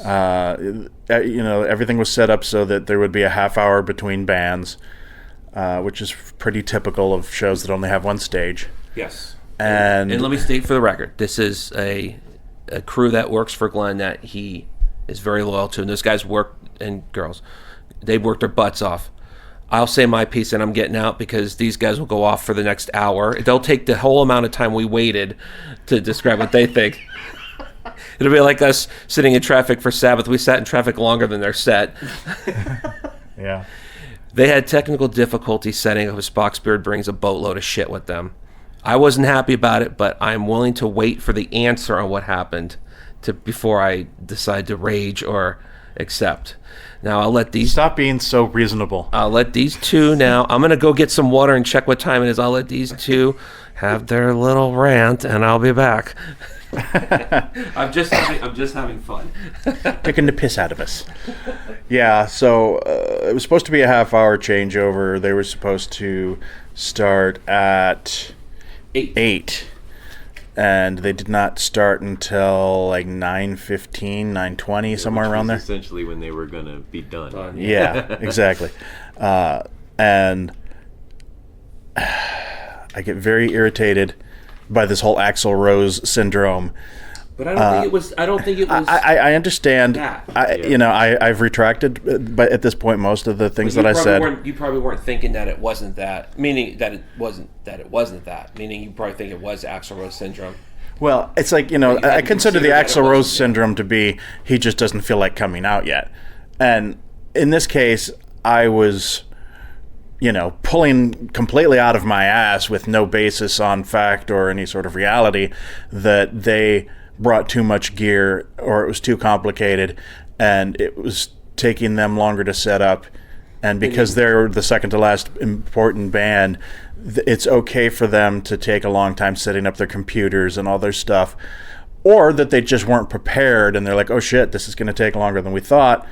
Either way, my time's important too. And where did you have to be last night? well, I didn't. Technically, I didn't. But as I was telling TR earlier, while you were toweling off, while you were in the shower, Details. The softer side of ProgPower. anyway, you weren't in the room, and fuck, what was I going to say? You're telling me how your time is important. Oh yeah, how my time is important. We could have had an interview set up at 11:30 after the show. I could have been going to meet my brother, and suddenly, instead of getting out at 11:30 when it's supposed to, it's getting out at 1, and that just fucks your whole night. And I'm like, Okay. So, and I understand things happen, and a small delay is inevitable, and it's not like I went off. I pretty much kept my mouth shut about the whole thing, and I'm only talking about it now because we've been talking about it. It irks me when something goes so wrong that it has to interfere with your life outside of what was planned. And I know I'm being very rigid, and I'm going to add just two things. One, and I won't. The first thing I will bring up when we talk about Dragon Force and George's time, and two, I will factor this in. It had been a while since George ate. yes, I was a little bit hangry. And I can say that because TR has witnessed me when I haven't eaten after a while. Oh, and it's just like, No different for me. yeah. I've seen the bear get grumpy. Somebody woke the bear up. Yeah, but I'm happy with myself. I did not unleash the bear. I did not make a scene. I did not, throw a tantrum. I just quietly pouted in the corner, and And for the record, I wasn't happy either. I just was given a benefit of the doubt because I've been to enough I've been to all the ProgPowers -1 to know that when there's a technical difficulty, here's the thing. They were actually trying to set up because you could hear them playing, and that's what was annoying me on a different level. It's like they're working on it. Why isn't it happening? So I wasn't thinking it was Axl Rose like, well, I'm going to eat some more chicken and I'll just go out whenever I want to. I wasn't thinking that. I wasn't either. I just felt like maybe You were thinking more. they had miscalculated their time, or they just because they're like, oh well, we have to have such a big setup, we get to take more time, and I'm like, screw you, Now that you said it that way, I will concede that if that was the case, then I would be on your camp 100%. Then, if that were what it was, If it's true. True, we don't I mean, know, yeah. because, it could be literally any kind of technical issue of, hey, we can't get this to smallest come thing could through, screw and we're not getting this patch, or we're not getting this keyboard sound, or Yeah. if it's a maybe technical it's a bad difficulty. cable, and you're trying to troubleshoot the cable, or maybe you've got some other issue, or now you've got who knows? I mean, it could have been a bad mic, it could have been anything. And one thing I'll say, and I'm not the apologist here, but Glenn did post in a tweet saying, hang in there, guys. There's got a ton of stuff. They're working on it. He did post something. Yeah. People did ask him, does that mean it's going to change the set times for everybody? And I think that was one thing you didn't know also, is that there is no curfew. They're going to play all fucking night. We don't have to get out at any certain time. Yeah, I never understand. Like, some places, they pull the plug at 11:30, and some places they don't, so I have no idea. And this is interesting because bands in Newport, and you may have been with me for a couple where bands have been... Serenity, I think, got cut short, didn't they? Didn't they have some technical issues? And I think they lost a song or two on their set when we saw them. And somebody asked Glenn, are you going to cut Spock's beard? And he said, no, they're playing the full show. So at least that didn't affect their set, even though we had to wait for them. And more, and even though I'm not a Dragon Force fan, it didn't affect them. They got to play their full set, which seemed like everybody was happy. You had to wait an extra, basically, 35, 40 minutes to get them eventually. Almost an hour. Yeah, well, I mean, it was a good hour. Before they went on. Yeah, because... It was like an hour Dragon Force in addition to... They went on pretty quick, though, is what I'm saying. Oh, yeah, yes, they got them up pretty fast. Well, so. within like half an hour. I mean, they were supposed to come on at 10, and then Spock's beard got off at 10. And so then there was like a half-hour changeover. I think they maybe came on at 10:30. So yeah, they were probably only a half hour late. Well, the reason I say it was fast is because if they had so much of a problem getting Spock's beard set up, and they did have a lot of cables rolled out there, they got that stage set up fast for Dragon Force. Yeah. And they changed the stage setup. Totally different Completely setup. Yes. And now I know why they had the neon stickers. Did you guys wonder why those neon stickers were on the stage? I was looking at that. Where's the setup? And then it was all for Dragon Force. So they were ready to go for them. I wonder if that drum set was set up beforehand and they just started bringing out the big pieces all at one time, because it was a completely different set, wasn't it? Oh yeah, the drums were over here. The keyboard was over there. I mean, it was like a whole swap out. Plus, they had that extra little riser or something for those guys. So credit to the crew for making up for the Dragon Force fans. Yeah. And so one of the other things that kind of yanked my chain a little bit was the Spock's beard came on knowing full well that they were really, really late, and they acknowledged that, and I'm like, all right, it's cool. And then the funny guy with the mutton chop thing in the work shirt look that doesn't work for me. So they play some songs or whatever, and you're starting to wonder, okay, are they cutting short? Are they going long? What's going on? And at like 20 after 9, somewhere around there, he's like, you want one more song? As noted, they played till 10. That one song was like an eternity. It was 19 minutes. Yeah, it felt like half an hour, just based on looking at my watch. But I'm like, who comes on that late and then closes with the song that long? It's like that. It seems like a dick move. Prog band. So see, you didn't even complain about that. So you had no problem with that. Yes, we're used to this. Hear one more song? I thought, okay, we're in for it. We're in for it. Yeah, exactly. Mind you, we are seeing Green Carnation, who is playing one song that's an hour long. Yeah, what's that? Saturday or Friday? Yeah. Friday. So I think all that so that's funny. You didn't, and I agree. Actually, I would have preferred 2 songs or 3 songs. I would have, personally. That would have. Just to give more to their set. But, also when you think about a prog band, you're kind of getting 2 or 3 songs in one song, because there is a little bit of variety and little change up and that kind of stuff. The song that was more the issue. Yeah. I'm not a super fan of that song. I told you eventually when I did consider everything you guys said last night and thought about it. I was like, I think I'm agreeing with them on the last song. Everything else I was fine with for the most part. The last song, wasn't, maybe not the best ending song for me. Yeah. So, and that's coming from a fan now. So TR, Spock's beard. No. So, I was, I guess, familiar with this band since whenever they came out, because I do like prog bands, and I've been into prog bands pretty much my whole life. But this is just one prog band that I just never got into, and I've listened to them, and I just, for whatever reason, and by all rights I should like this band, but I just, it doesn't, I'm not compelled by this band, and I last night didn't change anything about that for me. I kind of was hoping that maybe seeing them live would change my mind, or that they would do something live that, and this has happened to me for other bands. You see them live and it's like a different band, and you kind of look at them in a whole different way, and then you can kind of, I don't know, you can essentially listen to their music and feel like, okay, I've got a memory of them live in my mind that kind of changes the way I think about this studio music that maybe before it didn't really do it for me. But that didn't happen with this, and I John, I want to like these guys, but it just, But you don't. I just can't. I really Screw Spock's beard. I mean, I look, I got nothing against them. They're outstanding musicians, and you could tell that, that they were getting behind the music. I just didn't feel anything from it, and it didn't really grab me. And so yeah, I got nothing against them. It's just that I just wasn't moved by it, and I wasn't compelled by it, and I just really, it just didn't do much for me. So Take your singer with his 90s haircut and his damn work shirt, your Eddie Van Halen looking guitar player, and get the hell out.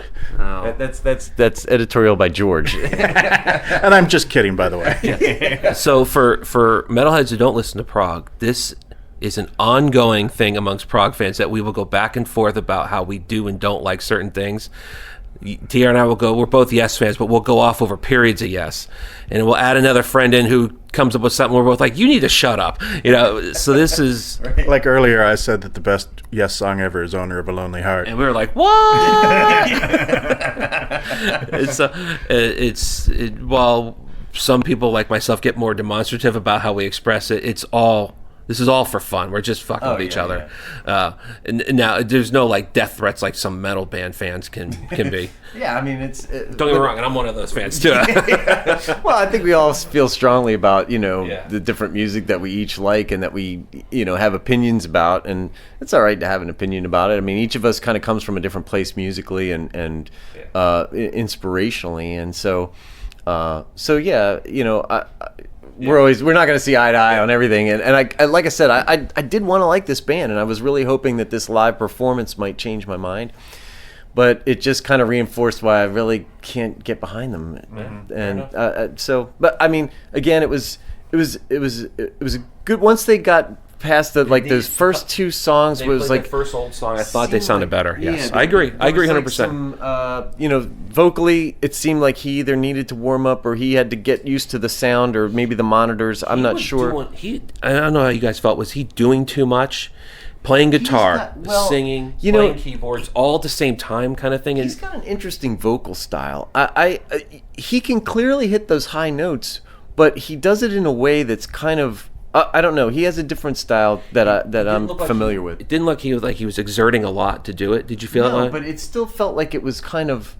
It was high. It seemed like it was difficult, but yet he was able to hit him without any problem. So it was just I don't know how to explain this, but it seems like he has like a kind of a like it's difficult to do, but yet you can tell that it's not because he's able to hit these notes. Maybe it's difficult for other people to try to do the same style, but for him, well, it looks difficult. It's not. He has a very unique voice. While it's not, I know, George, you can comment on it because you're not from the prog side as much as we are. It's not an annoying voice. It's a higher voice. Yeah. So it translates okay. It's not screechy, but I can see where people might not like it. But I don't think it's a screechy like James LaBrie at his worst. It's not even near that. No. He has a good singing style. I agree. It took them just a little bit to get warmed up. He had to get a little warmed up, but then once they did, it smoothed out and had a pretty good mix. You could hear all the instruments pretty well. So I think they do. And I'm a fan. Full disclosure, fan of all the Neil Morse stuff, and I'm getting into the stuff with Ted Leonard as their singer, the stuff with Nick as their singer, their drummer when he sang. So I like the older stuff better. I still am not as big on the newer stuff, so maybe that didn't translate so well for you guys because it doesn't sound a lot like the older stuff. Mm-hmm. So that you could tell. Could you tell the difference between the older stuff and it seemed like the old stuff had a different feel to it? It does have a little more contemporary, less proggy feel, maybe. The new stuff does. Yeah. Yes. Agree. All right, fair enough. I'm tired of talking about Spock's Beard because I was ready for them to be done because they weren't the band I came here to see the most. That's why. So yeah, well, by the light of the next day and having slept on it, if I take away the things that irritated me about it and listen to the music, which I slept through half of it, admittedly. It's okay because I was dozing during Lord. I think we all kind of dozed. But if they had come on time, there'd been no problems. I probably would have said I liked it because while it wasn't heavy and it wasn't metal, it was cool. I thought they played well. They had a big sound though, even though they weren't metal. It's still a big sound. Meaning you weren't getting like, who's a prog band that's really light that I can't think of someone off the top of my head.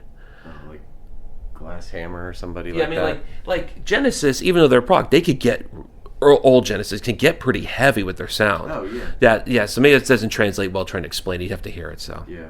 Right. Well, they did claim to be the Kenny G of this festival, which I thought was pretty funny. Here's the thing. They were self-deprecating on stage at least, and they said, thank you for putting up with us tonight. Yeah. Let me ask you guys this. As much as you may not have liked the set or it wasn't something you enjoyed, you have to like the diversity, though, of going from kind of a metal band to a symphonic band to a far prog band, then way out to power metal heaven for some people. I kind of like the diversity on a non-traditional festival day, which is Friday, Saturday.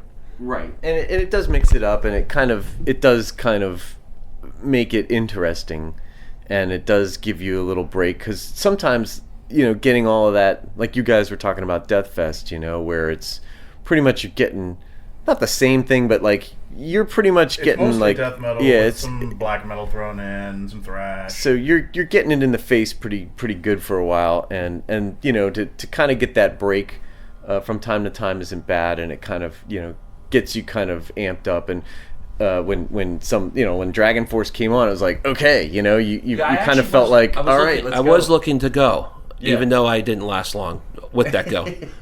So maybe this is a good thing that even if I liked it and you guys didn't, that we're actually talking about the festival as opposed to going to a festival and you really don't have much to say about 4 or 5 of the 6 bands that played that day. Yeah. I mean, have you been to things where you're like, I really didn't care about most of the bands? Yeah, Death Fest.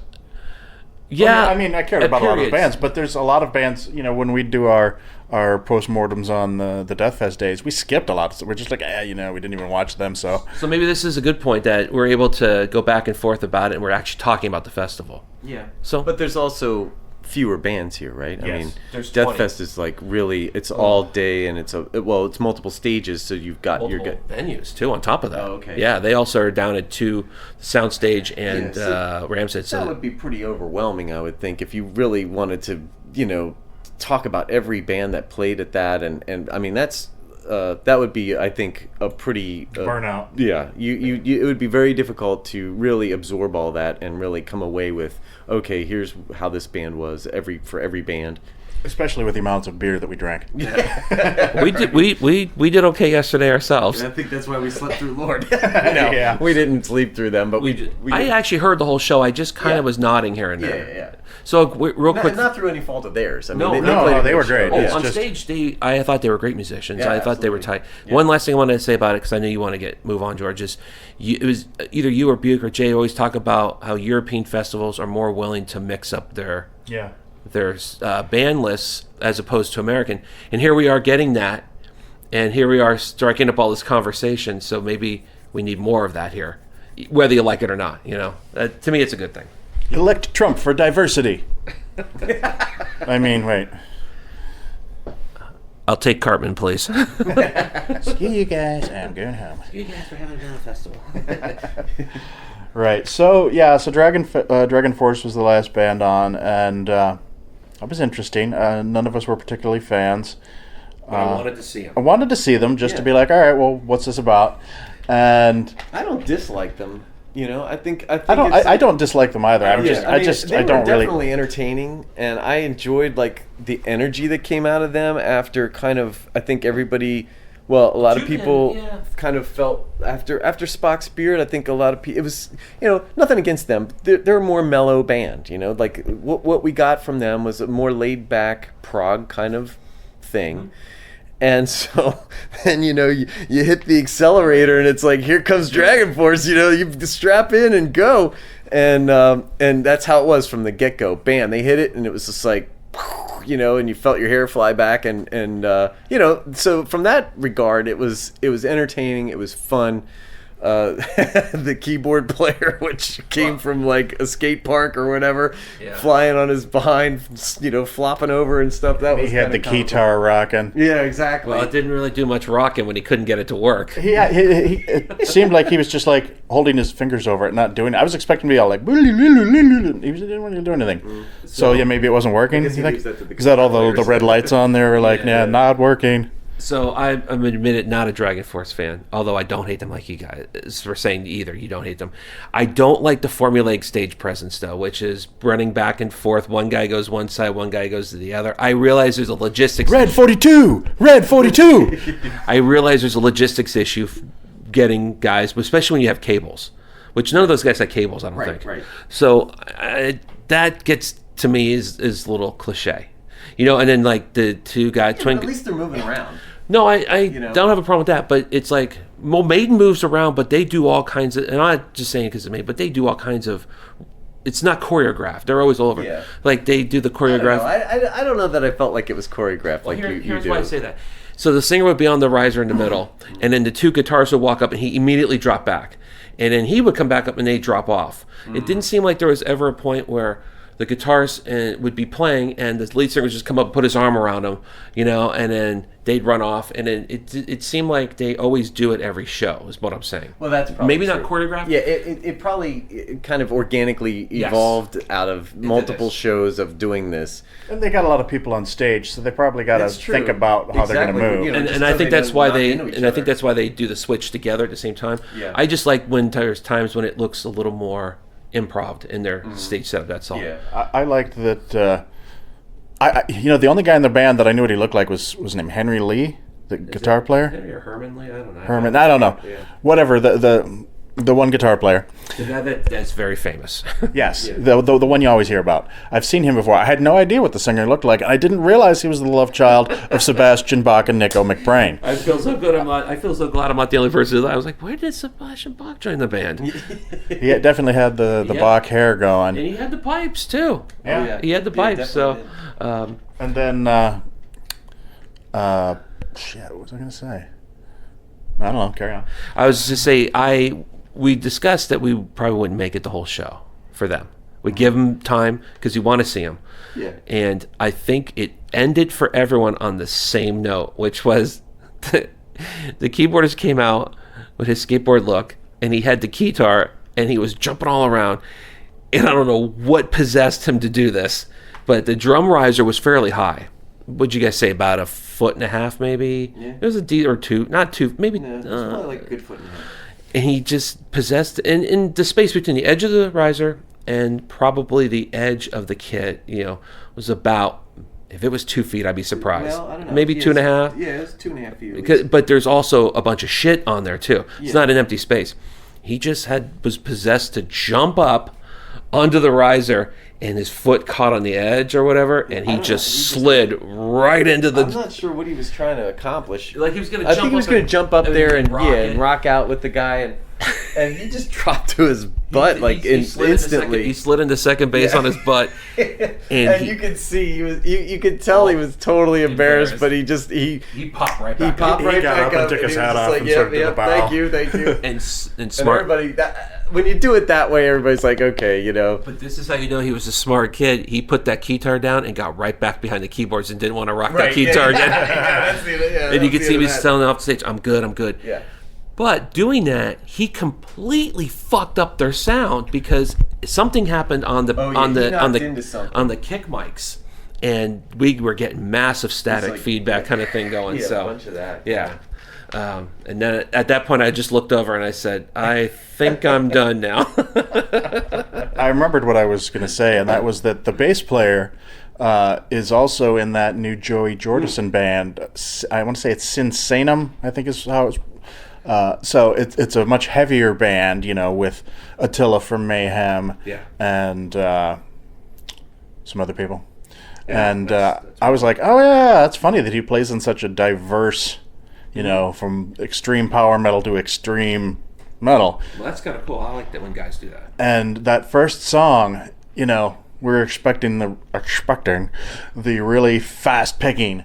And it didn't seem like the guitar player guys were going that much faster than you expect to see, but that bass player's hand was a blur. He was on that E string and just going brrr. I was like, oh man, he's got some sort of repetitive stress injury in his future. I didn't get as much of the fast soloing as I thought. Maybe, I'm sure it was there. There was some there. I heard plenty. No. What I mean is there was some there, but it wasn't extended. It seemed like they were contained. Yeah, it was. And I know that there's songs where they really go off for a while. And it seemed the second song seemed like they did a little more soloing. Oh yeah. But it wasn't as extended. So I got to see a little. Were you guys tripping out by the little blue light on his? Yeah, that's cool. I was like, what is that? I didn't know if it was on the guitar. I guess it was on his hand. It was on his hand. I felt like my cat because my head kept bouncing, following it. Because at one point when he started doing the same thing you were saying about the bass player, it was just lightning fast with his pick hand. I was like, what the fuck? I assume that's why he does that, to Yeah. sort of highlight how fast it is. Oh man! Well, again, I'm gonna use. You were looking at me funny last night, TR. It's the Earth spinning so fast theory. He was going so fast at one point, the blue light wasn't even moving as much as you thought it was because it was one stream of blue light. Because it was he was moving like a bullet. Speed. Yeah, it's like just going really slow, even though he's like the whole time. So, I was done with them after 2 songs, though. Yeah. So after that, we left, and that was pretty much the end of the adventure for that day. Yeah, I'm not going to comment on the dude down in the bar at the hotel who wouldn't let us eat there, so we'll leave it at that. Fuck that guy. That was the point. Do we do? Well, why don't we do a little today's preview bands? of today? So who's up first? So Who's on first? It was previously it was Glory Hammer. Of course, they had to pull out of this thing because they couldn't get the visas or whatever the issue was. So Yeah. they put in Ghost Ship Octavius. Yes, Van Williams. So that'll be the first band. I'm definitely looking forward to them. Yes. Yes. Yeah, definitely. I thought that was a very good substitution Yes. for last minute. I don't know how hard it was to get these I guys, think but you have to think that they've got a number of bands that are booked and signed, that if something happens, they can slide in, that their schedules are open to do that. There has to be. well, and I would think if you're Ghost Ship Octavius, you're probably pretty excited to jump get all in over at the last minute, if you can, because you're going to probably get a lot of new fans. Put me in, coach. Yeah. Well, and they're going to have a lot of fans already, too. Right. There are going to be people here that would be like, oh, yeah, great, here they are. Yeah. So, and then Pyramaze is after them, Circus Maximus, and finishing up with Blind Guardian. Wait, but what about Blind Guardian, though? Playing all of Imaginations from the other side, and presumably some other stuff, since they have an hour and a half set, and I don't think the album's much more than an hour, if even. If even now, so we'll probably get a nice 25 minutes of more material, which would be cool. Yeah. Yeah. Yeah. So I'm just curious, now let me ask you this real quick. Do you want them to start with that, or would you rather have them start off with a few songs and then announce that they're doing it? I think they should just jump right in, Okay. and they probably will. I'm indifferent if they play a few songs and then they like to make a big thing about it, like we're going to do this, and then they end the set that way with the album. I could see that, but I don't think they will. But you would prefer they just jump right into Imaginations, right from the start? I don't really have a preference, I guess, as long as I'm getting it one way or another. But just based on other shows that I've seen where people play the whole album of something, like Megadeth. Amorphous did that, and When they did, not Peace Cells, Rest in Peace, they did that. But they came out and played 3 songs, and then they played the whole album and closed the show. I can't decide which one I like better. So. yeah, I think pretty much all the times I've seen bands play a whole album, that's like the only thing they do, which is like, it's kind of short, But I mean, I haven't seen that many that have done it. Pagan's Mind did that. We saw that a couple years ago, and they did 2 sets. So they did the album, took a break, and then came back and did like a best of for the rest of their career. I like that. I can do that. That works for me. So, All right. Yeah. Let's see. I don't really care about Circus Maximus, personally. if they played songs from their first 2 albums, I would enjoy that. I'm like TR with Spock's Beer with Circus Maximus's last 2 albums. Yeah. So hopefully it's a varied set. I would like to see a varied set. Then hearing the new songs would be okay as long as I'm hearing some of the older songs. I don't think they're going to do that. I could be wrong. I hope I'm wrong. Well, they might mix it up. Maybe they will. Hopefully they will. And I'm looking forward to see Matt Barlow singing with Pyramaze. And Lance King, right? I mean, I keep saying that he's going to be here, and I'm hoping I'm right about that. Yeah, I mean, it says he cool. was, so And the reason that'd be why- cool to see him The too. reason why I say it is because while I'm not some super fan, it would be nice to see all the singers from a band contribute. It sounds like it'll be a fun set. That's why. Yeah, well, didn't it say they had 3 singers? 3 and the third singer, yeah. Right, So, and all 3 of them are going to be I at think this so. show. That should be fun. Yeah. Yeah. It's like the Borknogger song. Drink! Well, I'm hoping man. because Lance and Matt Barlow are really good singers. Can we get them on the stage at the same time? Would be kind of cool. Yeah. You know, If they sing together. yeah, that would be kind of like the we were talking about. Like the Borknogger song. Drink! We were talking about Jorn Lund last night and Russell Allen. I'd love to see those 2 on stage together, even though I don't know if they ever tour. Have they? Well, I mean, haven't they done those Alan Land shows? I mean, They have done- or not shows, but the albums. But They've done the albums, but I mean, I would love to see something like that live. Is what I'm saying. oh yeah, Yeah. All right, we good? We're good. All right, we will talk to you later, either tonight or tomorrow, and fill you in on what happened. See ya. Cool. Punch drunk. What's up? We're not drunk, we're just tired. It's been a long day. Let me tell you. Yes. It has. It's a short day because it's 12:25. It is now Friday.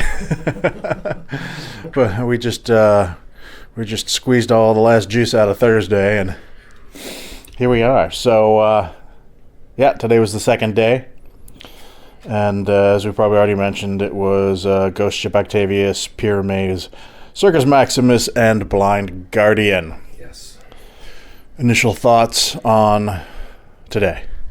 I liked today. I thought today was a good day. I enjoyed 3 of the 4 bands.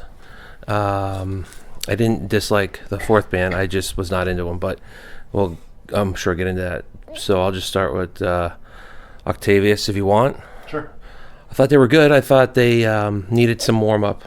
It seemed like they were a little tight at first, and that might have something to do with the fact that they were a late entry. But I enjoyed the set. The sound was not good for them, and it got better as the show went on. But all in all, I think they put on a good performance, and for, like I said, a late entry, they did about as well as they possibly could. Only thing was, and I didn't realize this, you guys said it was a short set by 10 minutes. Yeah. So, oh well, it was cool. I enjoyed them a lot, and I'm looking forward for more from them. So, Yeah, I hate to say it, but I have to say it. That bass player dude was pretty damn hot. I did not know they had a hot bass player. I didn't either. I didn't either. I think that made to the lore. They came out in some very kind of Victorian Gothic faces painted kind of thing, but I guess it just added to the whole ghost image. There was a little bit of a kind of, there seemed to be kind of a air of mystery about them, or the delivery seemed more mysterious, or Vaguely steampunk. Yeah, a little bit. Yeah, I think that's a better description. Yes. Yeah. Yeah. And I don't know about you guys, but at first we thought there was, like, I don't know, some sort of insulation falling from the ceiling. Yeah, it was During really their set. disturbing. It was like, at first it was like, oh, look, they did something up, and, something's coming down while they're Blasting playing. out, and it was like, it looked like, at first I thought it looked like insulation. Yeah. And now this was falling from the ceiling above the crowd, not above them. Right, Yeah. above the whole pit area. And it wasn't like it was coming out like confetti does in sort of nice, even streams. It was like, it was coming down in like it was snowing, but it was also coming down in large chunks. Yeah. And it turned out later, it just, I guess there were like suds or bubbles. It was supposed to, I don't even know if it was just maybe supposed to be, because if you looked at the set list that you looked at online at that point, it said something about haze. Mm-hmm. So I think that maybe that was supposed to kind of haze out, but it ended up just blasting out with bubbles and suds, and it looked like a washing machine was above the area and just busted open. So I was, I always go straight to, disaster. I was like, first of all, I was like, it's asbestos. And then I was like, whatever it is, it could catch on fire like at the station. And I'm, eyeing it. Like, I'm like not paying any attention to the band for a couple songs. I'm just staring up there going, what the hell is that? Yeah. At one point, I kept saying, well, it's not falling on us, it's falling on them. That sucks to be you. And I looked, I was like, oh shit, a piece just hit me. Yeah. So, yeah, it's... But it was just suds, and it just kind of vanished after a while. I mean, it just went away. And it never came back for any other bands. No. Yeah, I think it was there during the break and then gone. Yeah. Yeah, so, oh well. It's kind of odd. Yeah, it was a neat little trick. Yeah. But yeah, I thought that Ghost Ship Octavius played a really good set, ultimately. Yeah. And, that singer guitar player guy, I saw him play a little bit with Ashes of Ares. Yeah. He came out and just did a song or two, I think, with them, and he looks pretty young, but he seems pretty talented. So He's got a really good voice, and he's a pretty good player from when we did hear him.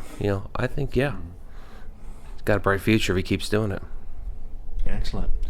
What about Pyrames? Now, I mean, I gotta say, Blind Guardian played a pretty damn good set, but Pyrames was like, that was wow. I was like, it's gonna be hard to top. Yeah, I didn't know much of.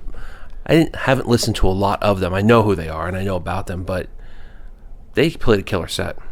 Yeah, and part of what made that set so awesome was the fact that throughout the band's history, they've had 3 singers.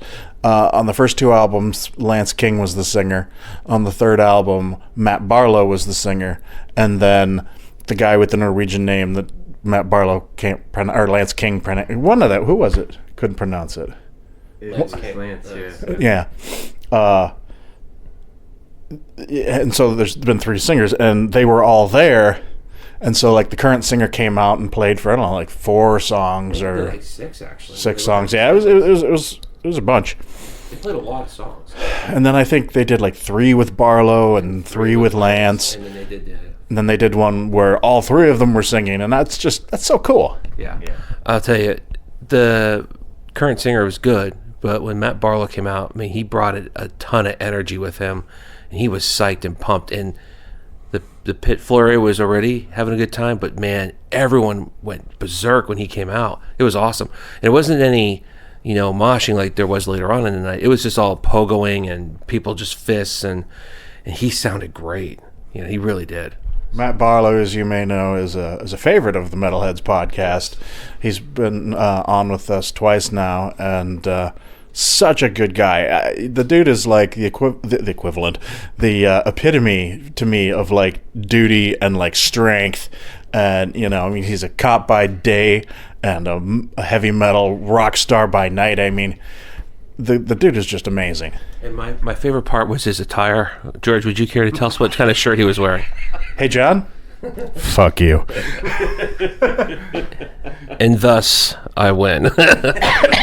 Yeah, so if you've listened to yesterday's broadcast, That was this morning. This morning, whatever it is, the one regarding yesterday, I was talking about how I didn't like the dude from Spock's Beard because he was wearing this work shirt kind of thing, and what does Matt Barlow walk out in but a work shirt? But it had like Ashes of Aries on the back, and it's Matt Barlow, so he can do whatever the hell he wants. I will say this: if you're on stage, they do look like they're comfortable, because these guys are all wearing these like skinny jeans and tight shirts, and here these guys come out in these nice kind of flowing shirts that they're not huge on them. They just look like you're comfortable on stage, and at that age, they probably want to be comfortable. Pyrame's thoughts? I really enjoyed them. I enjoyed everything about every segment of that whole set. Each singer had a different kind of vocal style, not vastly different, but each guy you could tell just had his own thing going on, which I enjoyed, and you could tell that they all seemed to be excited to be there, which was really cool because I don't know much about the history of this band, and I understand that there's been a lot of lineup changes and a lot of different people have been in and out of this band, but I thought it was great that each of the singers was very complimentary of the others and was grateful to be there for this show, which was a very special show, I could tell. And the audience was very receptive. The songs I felt were really good, solid. They were, I felt, up to this point, one of the more melodic bands that we've heard. And of course, each of the guitar players were just really tearing it up, and I really enjoyed it. I felt that like there was a ton of energy there. Each, like you said, when Barlow came out, it was like, whoa, there was a lot of energy to start with, and then he came out, and it was like it went up a notch, and then each guy just continued to carry that momentum, and so I enjoyed that whole thing. It was at the end of it, like you said, it was kind of like, wow, how's anybody going to top that? Mm-hmm. That was really outstanding, and so that was, to me, that was probably one of the best performances we'll probably see all weekend. Yeah. Did anybody else think that the guitar player on the right side of the stage looked a little bit like Aragorn, Viggo Mortensen? I was like, dude, Aragorn's on the stage, rock on! Now, was it me? Was he playing guitar? Or was... No, the reason I say is there's no bass player on stage. Well, that was... So was he playing bass? Was he playing bass on some of the songs on the guitar? Because he was playing a certain way. I'm not sure about that, because I I was thought there was a thinking... bass player, like, no, hiding that was the thing. I was thinking the same thing. At times he was playing like he was a bass player. I thought certain he was parts. just kind of doing like backing chords. And he was doing that, yeah. But I thought like some of the bass sounds might have been coming out of the keyboard. Yeah.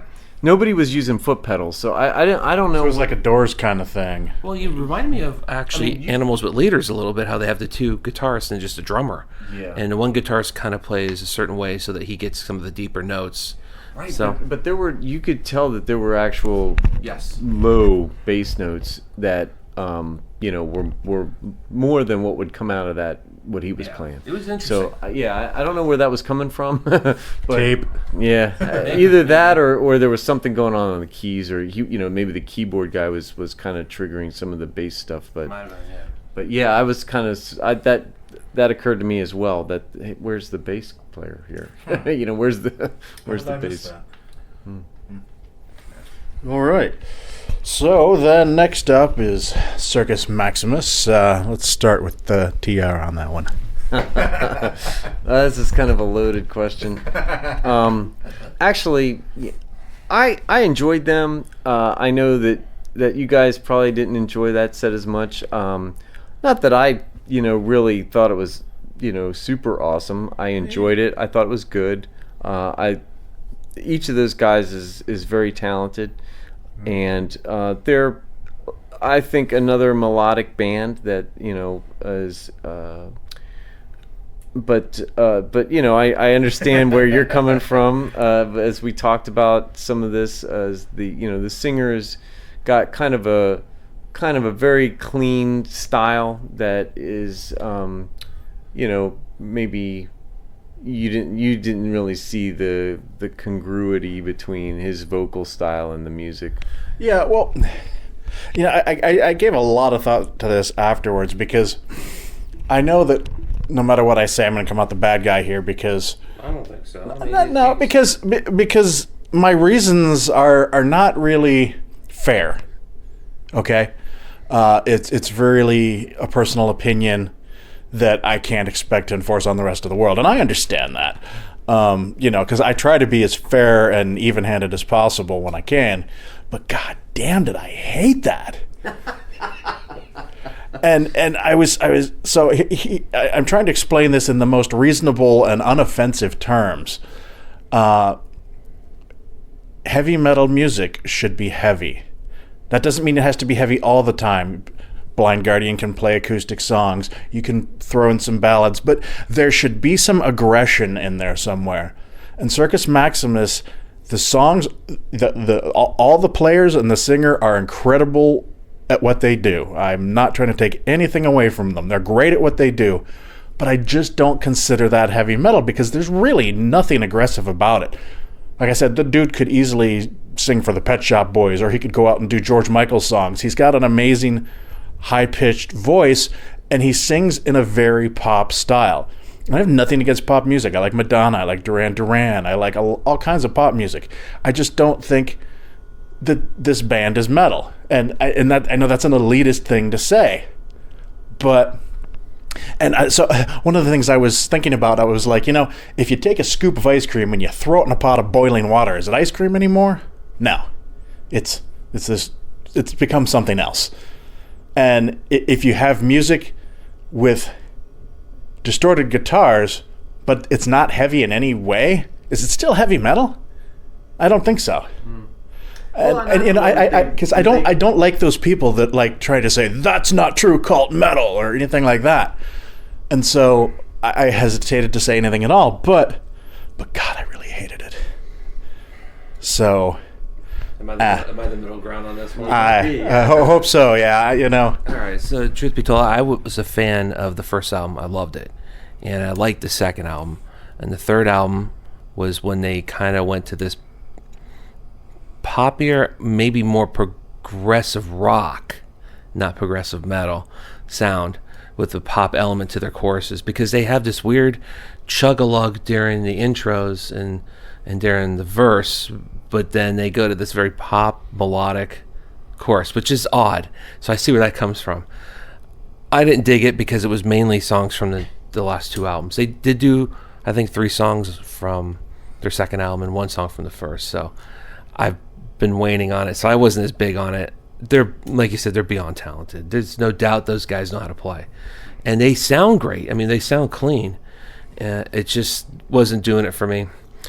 And I do like their early stuff. So I would have, if they'd played more of the early stuff, maybe I would have enjoyed it more. But you can't expect them to when they have a new album out. So I feel their talents would be better served in a different vehicle. I think they would be more popular. They would find a more appropriate audience. However, the audience here freaking loved them, and I was just my mind was blown by the fact that the audience lost their mind for this, and then we're doing a pit for Blind Guardian. I'm like, it just doesn't.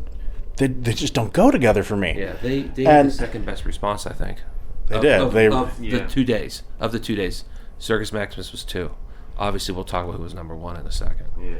But and I contradict myself with this, because to me, the spirit of heavy metal is heavy metal takes in everybody that doesn't fit anywhere else, and it doesn't matter what it is. If it can in any way, shape, or form fit under the heavy metal umbrella, come on in. So it just rubbed me the wrong way, and This was your Spock's beard. this is my what? This was your Spock's beard, basically. Yeah. Maybe, and I'm sure I'm gonna have a band this weekend where I am not getting it, so Surprise guest, Steel Panther. And their pet snakes. yeah. Screw you guys, I'm going home. They better not be here. I don't know. I don't think that really fits either. But Yeah. all right. So then after that, of course, the headliners, Blind Guardian. This is my second time seeing them. First time was at Jack's, which was good, but it was at Jack's, so it wasn't on a caliber with what we saw tonight, which was pretty fucking amazing. Yeah. And they played a really long set. I mean, they must have played almost 2 hours. Yeah, they played the whole album, Imaginations from the Other Side, and I think they opened with 3 songs, and then they encored with 4. Yeah. So they played a long time. So roughly almost 19, 20 songs? I guess was there 12 songs? I can't even think right now. I'm so tired. Math and any sort of higher skills is not functioning right now. I thought they were, I'm going to use the word, the podcast word, I thought they were amazing. Amazing. It's going to be great. I've seen them, I think this is my 4th time. I saw them the first time at ProgPower, and I liked them then. Even though at the time, which I was way behind the times, I didn't know much about them. And I saw them a few times after that on the tour with Symphony X. But this blew all 3 of those shows away, hands down. My question to you guys is, what did you think of the vocals tonight? How did you think he sounded? I thought he actually sounded pretty good. I did too. Considering I've seen some video where he sounded like he was struggling a little bit.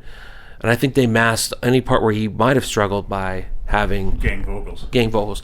But they weren't like, let's swing from a vine with our swords or whatever. It seemed like it was all controlled. I thought he sounded really good. He's probably because of those calisthenics he's doing on stage. He's got one leg out straight and another leg bent, and he's like singing, which, I remember seeing like Bruce Dickinson doing that in the 80s, although it was a little more to the side. Yeah. This was more of a front to back kind of thing. But what do you think, TR? I like how you're trying to do this on a podcast. While I'm sitting, I'm like just like this. In a video, we're the only ones that can see this. And it is a hideous sight. Here's another band with a ton of energy, and that the audience just went bananas for. It was really, really great. It was a great performance on their part. You could tell that, I think that they were a little overwhelmed with the audience response. I mean, this was a special show. what was the one of the encore tunes they played It was Valhalla. yeah, or something. Yeah, they said that they had never played that in the U.S. Oh, no. What was that?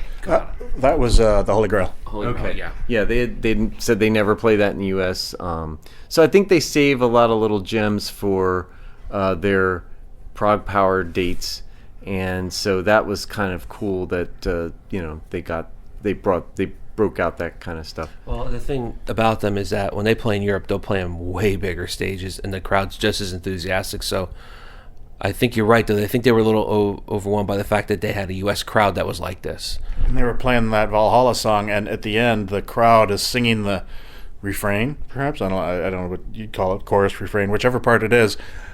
And they just sang it over and over again without anything else going on for like 5 minutes. At least 5 minutes. And he's just sitting there going, okay, we're gonna play. We want to play another song, and he got. They kept it going, and the drummer, he kind of was doing. Some And then stuff he'd with stop, that. and they're like, okay. And Hansi finally is like, okay, this is how I'll do it. I'll come in with them, and I'll sing, and then I'll hit the and I'll hold the last note. So everybody holds the note, and we can stop.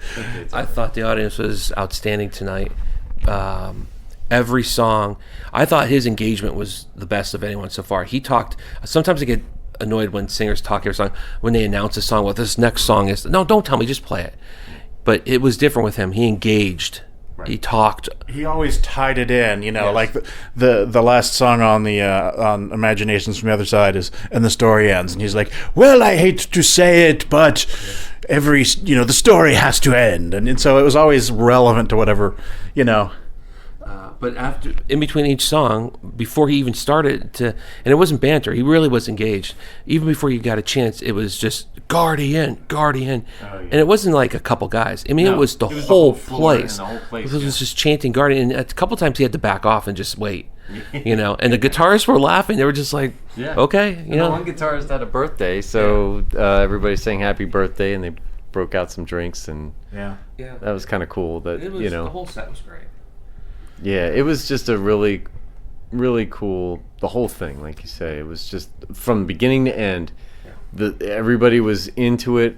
The energy did not wane one bit, and the audience was really just going bananas for the whole thing. I mean, and this was the first time I remember seeing people crowd surf. During the last couple of days.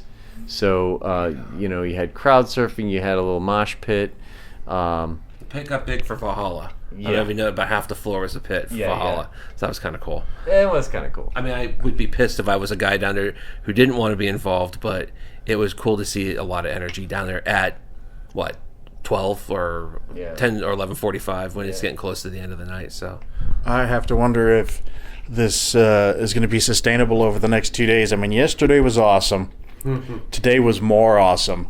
If it's like this line graph of going up, up, up the next 2 days, although frankly for me, I would think Fate's Warning would have to be on Saturday for that to happen. But I'm sure Devin Townsend could easily I think both the easily take it up a level. Both the headlines will be special with energy. I don't know about the rest of what's her name, Haken, whatever how you pronounce it. I think they'll probably have a good reception. I bet you any money, whether you like him or not, but I bet that Gentle Storm has an excellent reception because Anneke van Giersbergen is a popular singer amongst all people I know that like rock and metal. That'll be fun to see her. So, well, she's very charismatic. Yes, and she's an amazing singer. So, let's touch on tomorrow briefly, since we may not have time before we get there. Let's do it. So there's 1, 2, 3, 4, 5, 6 bands tomorrow. Yes. And I'm just going to rattle them off real quick. Ascendia, Vanishing Point, Freedom Call, Gentle Storm, Scar Symmetry, and of course Fate's Warning with John Arch. Now, not just John Arch, the whole lineup. Well, the whole weekend. Yeah. I'm not trying to minimize it. I'm sure. I'm just tired. Mr. Zimmerman and Mr. DiBiase might not be happy without that. I don't care about them. I don't care about John Arch. So I was actually looking forward to seeing Ascendia and Vanishing Point because I felt they were like a couple of young, heavier power metal bands that were going to be interesting to see. But as wiped out as we are and as much as we have to do tomorrow, we might skip them.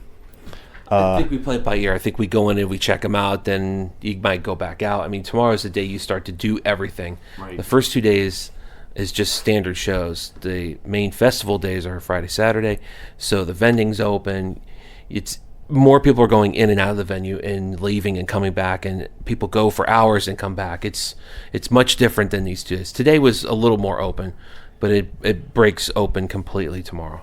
Yeah, and for me, the last 4 bands of the evening, Freedom Call, Gentle Storm, Scar Symmetry, Fate's Warning, I got to see all of that. Or Freedom Call, maybe not all of it, but I got to at least see some of it because those guys are pretty cool. Yeah, I think we'll watch it, or somebody will, because we need to have seats so we can have good view for Fate's Warning. Do either of you guys like Scar Symmetry? Don't. I've listened to one of their albums. I don't know if it's maybe 2 albums ago or 1 album ago. So I thought they were pretty good. John? I'm getting my first dose, so. All right. Yeah, so we'll see. Cool. It's funny because, excuse me, their latest album was out last year, I believe, or maybe it was the year before. Might have been the year before, because I think we talked about it with Chuck and Godless when they came on with us, and they were all like, Scar Symmetry, and I was like, lame. And then because I was like, it sounds like an old Yngwie album with the way the clean vocals are. Yeah. But then I went back a little later and listened to it again, and I was like, yeah, this is actually pretty cool. And it's interesting because they do mix this like 80s Yngwie style, I'll see the light tonight kind of stuff with like, and I'm like, oh, well, that's interesting. So yeah, I think I've probably already said they're probably going to be the heaviest band unless Devin really whips something out. So should be interesting. Yeah. Yeah. I think we're all about ready for bed. Does anybody have any closing remarks? Looking forward to it tomorrow. Let's do it. All right. Let's get to sleep. We'll talk to you tomorrow. Bye. Yeah, it's too bad we can't sneak beers in. Yeah, like Death Fest. Death Fest, yeah, we were sneaking all kinds of beers in. You would have liked Death Fest. You like Death. Who was playing? We'll talk about it in a second. So. Yeah. All right, here we are again. It is Friday, day 3 of ProgPower XVII. And before we head over there today, we're going to talk about... so today's the day at ProgPower where they apparently, right before the last band, they play a video showing who's going to be here next year. Is it everybody that's going to be here next year, or just like the headliners? I believe it will just be Friday and Saturday's events. They'll do the 2 main days. And you will get the headliners, yes. But like everybody for both days? Everyone. All right. So, do you have any predictions for who is going to be up on the screen tonight? No, and it's silly that we're doing this, but we talked about this. We didn't know who we thought. Let's do this. And I said, let's do this. But I'm going to throw one out only because they haven't played in a while. I don't maybe. Well, when was the last time? Did we see Evergrey a couple years ago, TR? I don't recall. I don't know. I said Amorphous. That was I'll stand by that originally, but they're playing in the States in April, so I don't know. But that was my first pick because their somebody banging on the door? That was their album's done pretty well. I have some ones I'd like to see, but in terms of big names... So, predictions / wish list. Yeah, okay, so for a wish list, I would love to see a band called Pressure Points, which I think is a nice kind of proggy death, similar to Opeth / Ghost Reveries, period. That would be kind of cool. I would like...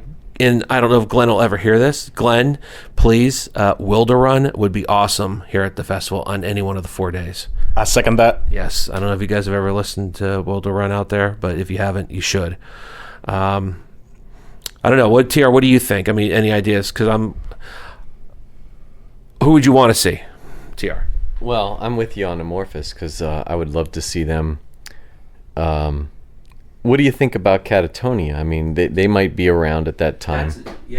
I kind of like that. That might be a decent choice to have them come because their new album's getting a lot of talk. So, yeah. Might be a little old by then.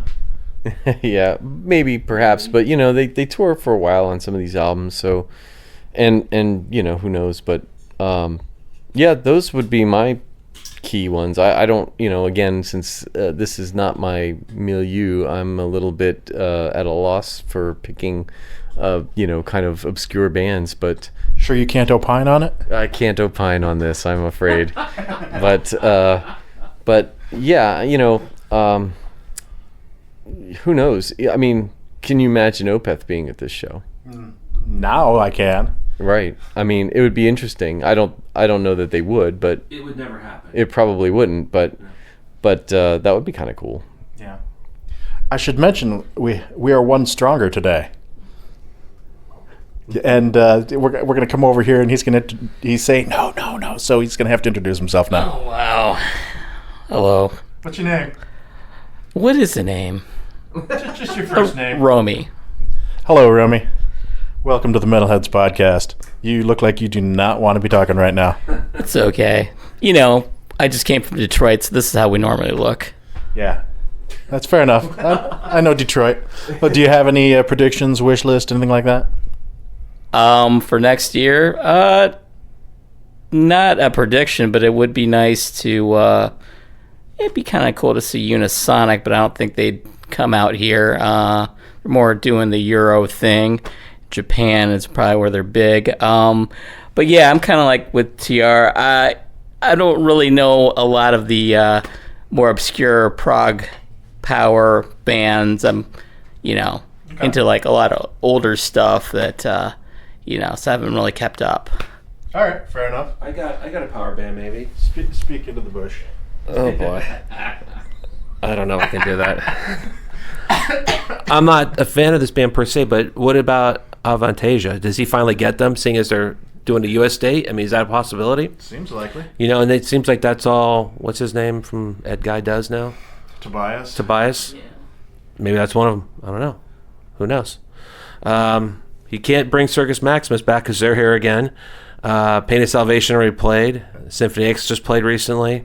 So maybe it was a bad idea to do this right now. I can't think of any bands all of a sudden. Well, I guess we'll all be surprised later today. The dark horse for me, Timeless Miracle.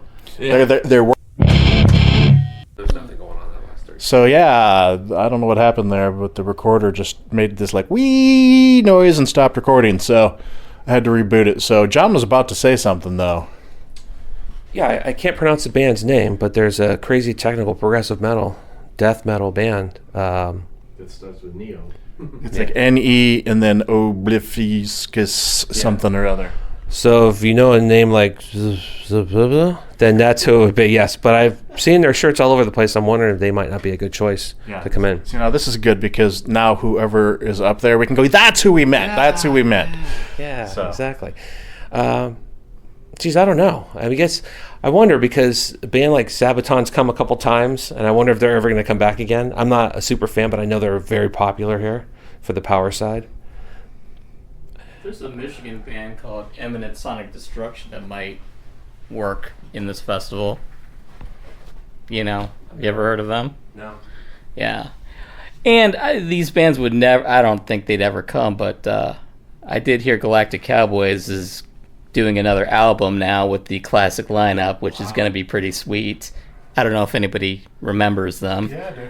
But, Corner would be nice to play here, but I don't think that would work in the... See, this is the genre that I kind of am gravitating to, so I don't think that those bands would fit into what's going on here. Maryland Death Fest kind of thing. Well, yeah. But they do, like their last record, Grin was pretty progressive. It's true. I got one for you.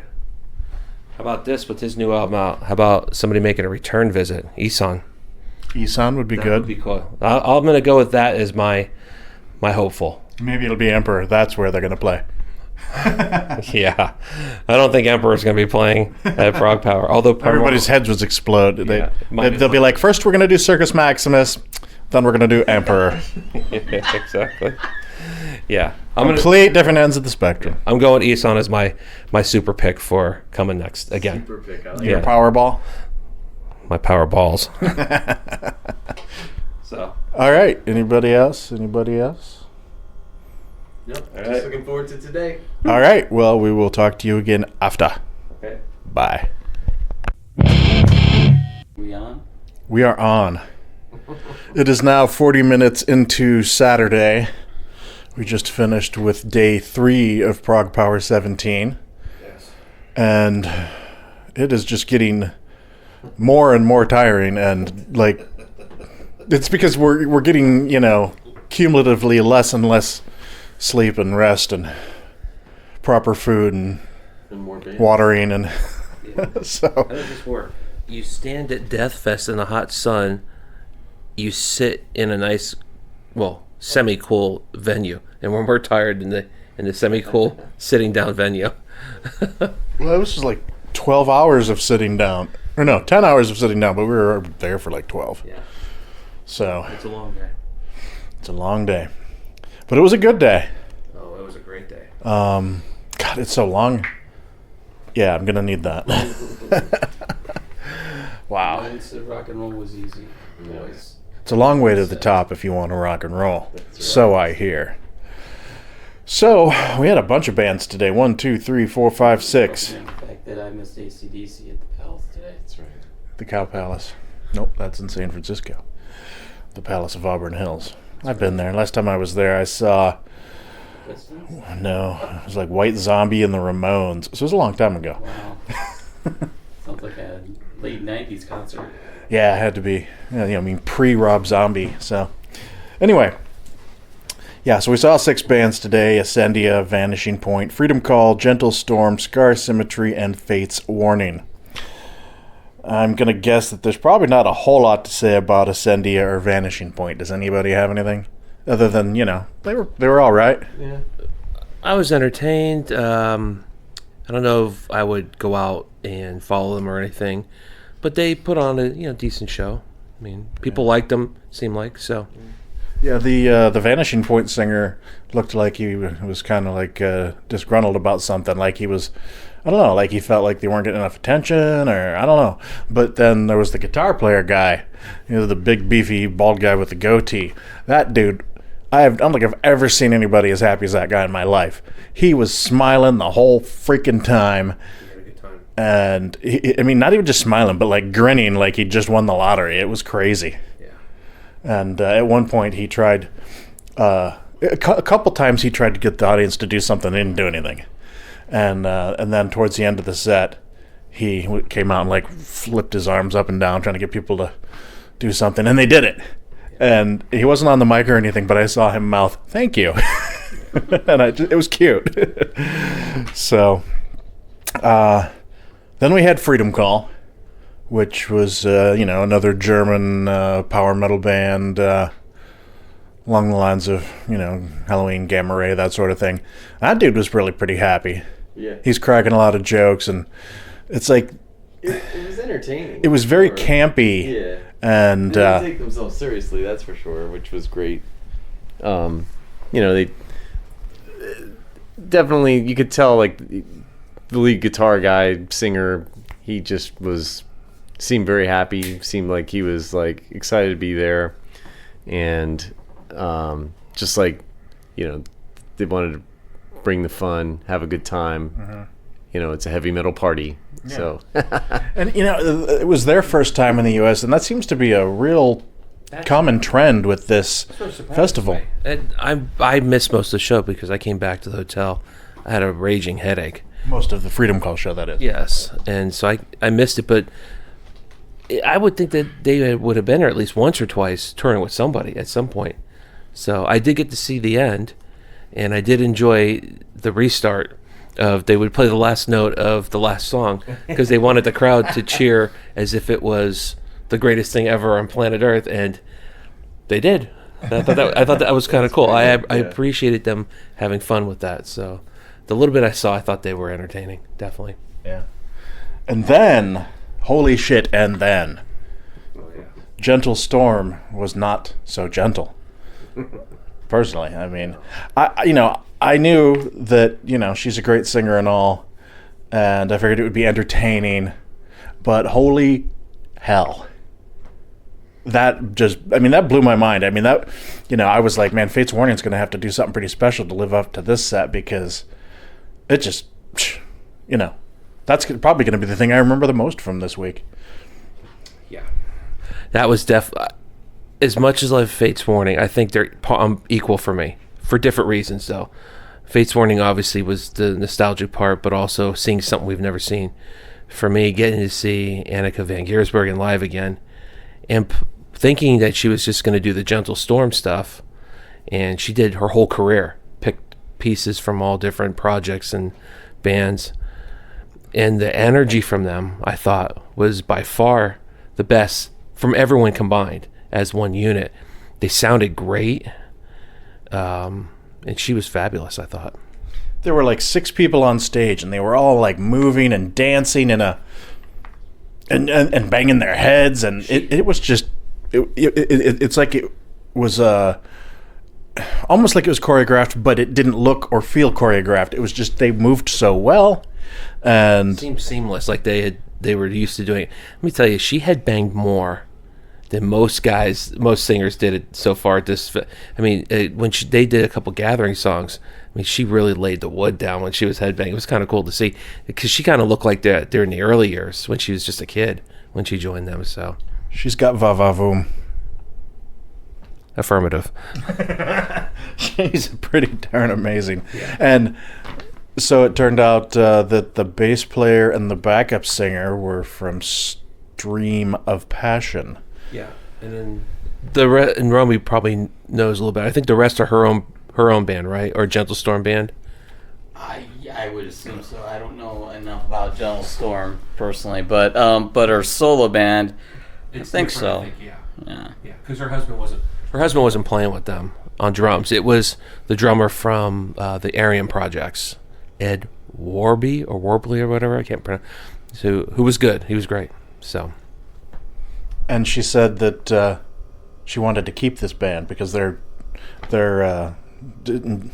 disbanding Gentle Storm, and she wants to keep these people. Well, and she's doing a solo album next, but it's not technically a solo album, I guess, because the whole band will be on the solo album, and she wants to just keep this ball rolling, basically. So I don't know if Gentle Storm was no more or Stream of Passion is no more. Stream of Passion is. Yeah. I'm thinking that it's solo project, Gentle Storm are going to kind of morph, I think, together. Yeah, because what's his name, Aryan's not going to be part of it, presumably. Yeah, I think that maybe that's what she meant, is that he's not going to probably be part of it. And he doesn't tour, I don't think, anymore. He does very limited live stuff, as far as I know. I was hoping he would have been here, but I think that was like a 0% chance he'd show up. Mm-hmm. Well, I got to say, based on what we saw, I am definitely looking forward to that solo album. What did you think? Yeah, I was knocked out because I'm not familiar with her or her band, so to me it was kind of a new experience. I mean, John had clued me in a little bit to some of her work, so I'd kind of gotten a taste of it, but I didn't really, as he said, she went through her whole career, so you got to hear a little bit of everything, and so. Amazing vocalist. I was blown away as well, just because she was able to sing that way throughout the entire show, and it was powerful. Just powerful vocals that can lay you out. I mean, it was amazing, and she wasn't forcing it. You know what I mean? It was like that's her natural ability there. And the other woman that she had singing with her, she was great, was also really terrific. And together they sang very well, and just the whole band sounded great. And it was at times it was like a wall of sound, and you got just pow. It was everything, and it was a good mix. The sound mix was very good for that band, I thought. I did too. Because sometimes it was a little uneven at times for other bands, but like Scar Symmetry, but we'll get to that. Yeah. But this was just really a great performance, and you're right. The energy from every band member was there, and it was plentiful, and the crowd responded. I mean, everybody in that place was into that whole set. That was the first standing ovation I've seen so far in the 3 days. Mm-hmm. And I gotta say, I loved how they would be like playing along, and all of a sudden it would just kick into this groove, and they'd all be banging their heads in unison together, and then just back into what they were doing, and then back into the head banging, and it was amazing. What was that ballad that she did? The two female vocalists and the one guy that played the guitar. That song was, because it brought it down for a second, but it was kind of like Valley of the Kings. Was it Valley of the Kings? Yeah. It was just really, it was perfect at that time, because after all that kind of heavy stuff that was going on, to pull it back to this just really light, intricate kind of ballad, which literally an acoustic guitar and two voices, that was kind of medieval sounding. Again, I'm not real familiar with this, but to me that's what it sounded like.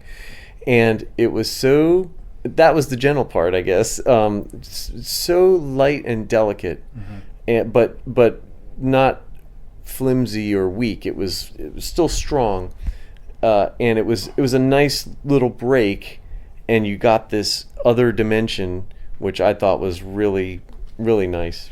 Yeah, the two songs that they did Valley of the Queens, actually, according to the set list here, I'm just saying, and Isis and Osiris, which are both from the Aryan Project, Into the Electric Castle. So, you have something to say, Romy? I got a lot to say. Would you say that it cleansed your musical palate? Yes, perhaps. It was. Perhaps? It was. Wow. It was. No, it was definitely. It was a nice kind of. It was a nice kind of change from instead of just because most of those bands that we saw all kind of gave you the same thing through the whole show, and that was kind of a nice difference that we got, that I felt was kind of a welcome change of pace. Yeah. All right, so then did you have any more you wanted to say? Oh no, I'll just make quips every now and again. Fair enough. That's all I do. Well, let me know when you need to quip up. So then, unfortunately for them, Scar Symmetry had to follow that, and while they did a good job,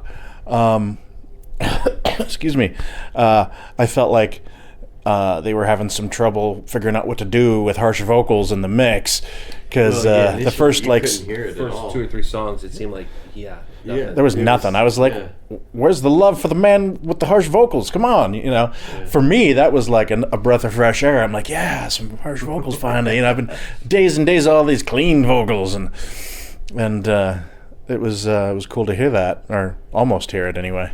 Well, yeah, and then it got better eventually. It did. Got much better, and you could really hear the guy, and he had what I thought were excellent harsh vocals. I mean, really, and he a little more of the gamut there. Most of it was kind of gravelly, but he had a little bit more than that. Yeah, exactly. Yeah, and I thought, and John and I talked about this. Our favorite musician of that band was the guitar player on the right, the lead guitar player. Santa Claus? Yeah, Santa Claus, with the bald Santa Claus. Yeah. He had an excellent style, and you could tell that his tone was outstanding, and just really effortless too. Exactly. He just played with such ease, and it was so clean.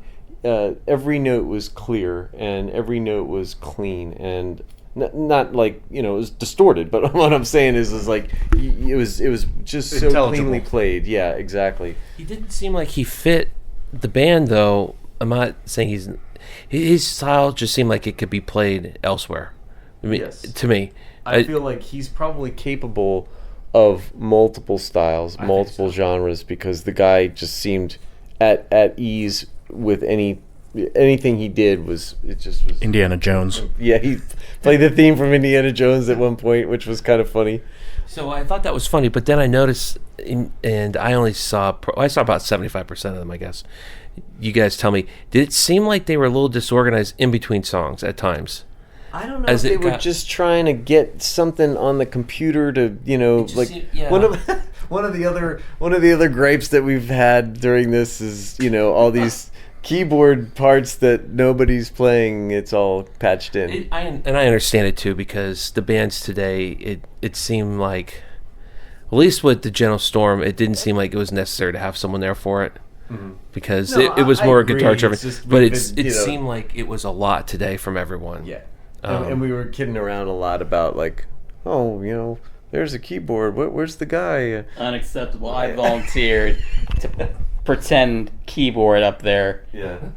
And for every band. You could have done it.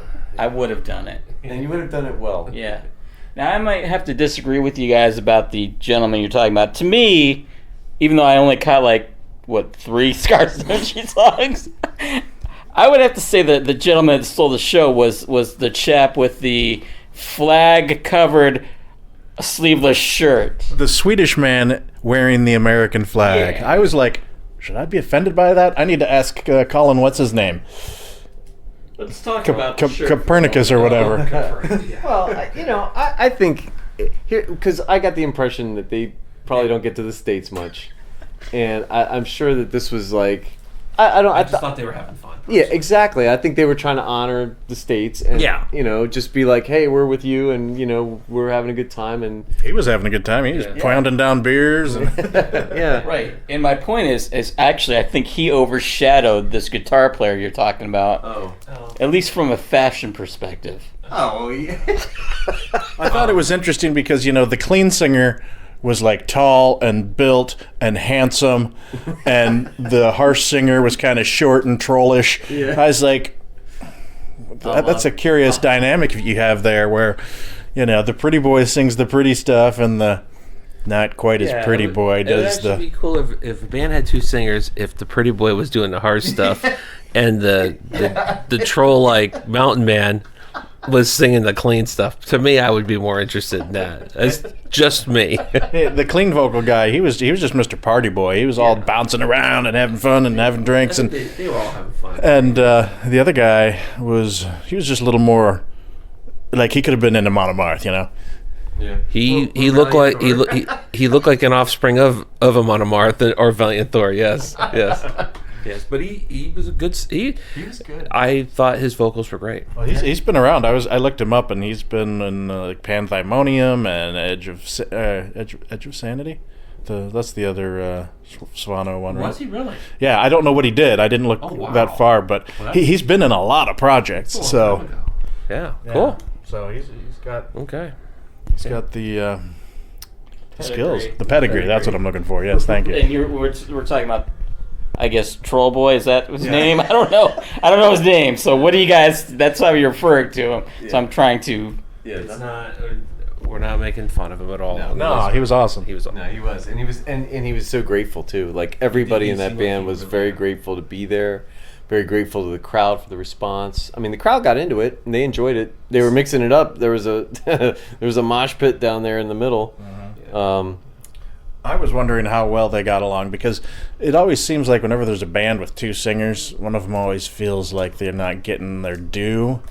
But the 2 singers were all arm in arm at the end. I say that because I thought about that too, but they did. You could see the body language was there. They get along. Each guy has his own thing, and that's what they do.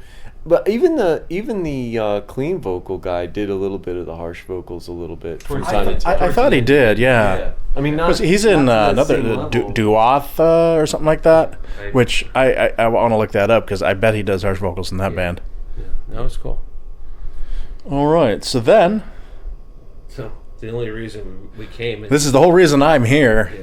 The whole reason I was like, I have to go to this. I have more reasons, but for you guys, I know this was the main reason for coming. And that was Fate's Warning with John Arch and the original Awaken the Guardian lineup. Which was only together, I think, for one album? Am I correct in that? Because didn't Frank Aresti come in on that album? Yeah. Yes, they were together for only one album. Yeah. All right. But what an album, right? What an album. So, I can tell by looks on all your faces, we're all mightily disappointed. Mightily disappointed that it had to end, that is. Yeah, I had told you the only thing I wish is John Arch would have just kept the mic a little closer to himself because I missed some of his high notes. His high notes. Yeah. Other than that, I have no issues with that show at all. Oh yeah, it was great. He sounded amazing. And it hit the spot. I mean, they all sounded great, and it was really cool to see all of them playing, and to get that the whole album was awesome. I actually was hoping they would have played more, but when they got done, I was like, I think I've had enough. I think there's no need to go any further. Even though I would have loved to have heard a couple more songs off of Spectre Within. So, but hey, take what we can get, right? Oh yeah. No, that was completely satisfying. I mean, the whole thing was exactly. It hit the spot, and we'll probably never ever see that again. And so it was a special show. It felt great. The audience loved it. Everybody was into it, and looked like they were filming it. So maybe we'll get a DVD of it. I hope so. And I mean, hopefully we'll get, if nothing else, the audio, because I mean, it would just really be cool. Oh, so I'm looking at the set list, and they actually canceled out a song tonight. What? Yeah. Night on Brocken. Yeah. I thought they played that on Keep It True. They did, but they actually, it's marked off on the set list Right. because they played Kyrie, Elysian. which I thought they did, and so I thought that was weird because I was expecting another song off of the first album. So I don't know. Apparition, man. Oh yeah. I think everyone was into Awaken the Garden, but Apparition seemed to almost kick it into a second gear. Everyone seemed to really get pumped for that. Yeah. True. Yeah, very cool. What did you think? Of Fates? Hated it. No, of the pulled pork. Actually, the pulled pork was pretty good. It did have a bit of heat at the end, but married with the coleslaw, it was a nice cooling. Okay, now how do you compare it to Fate's Warning? Well, much like the coleslaw countering the heat of the barbecue sauce, it was a nice balanced act. It was a good show.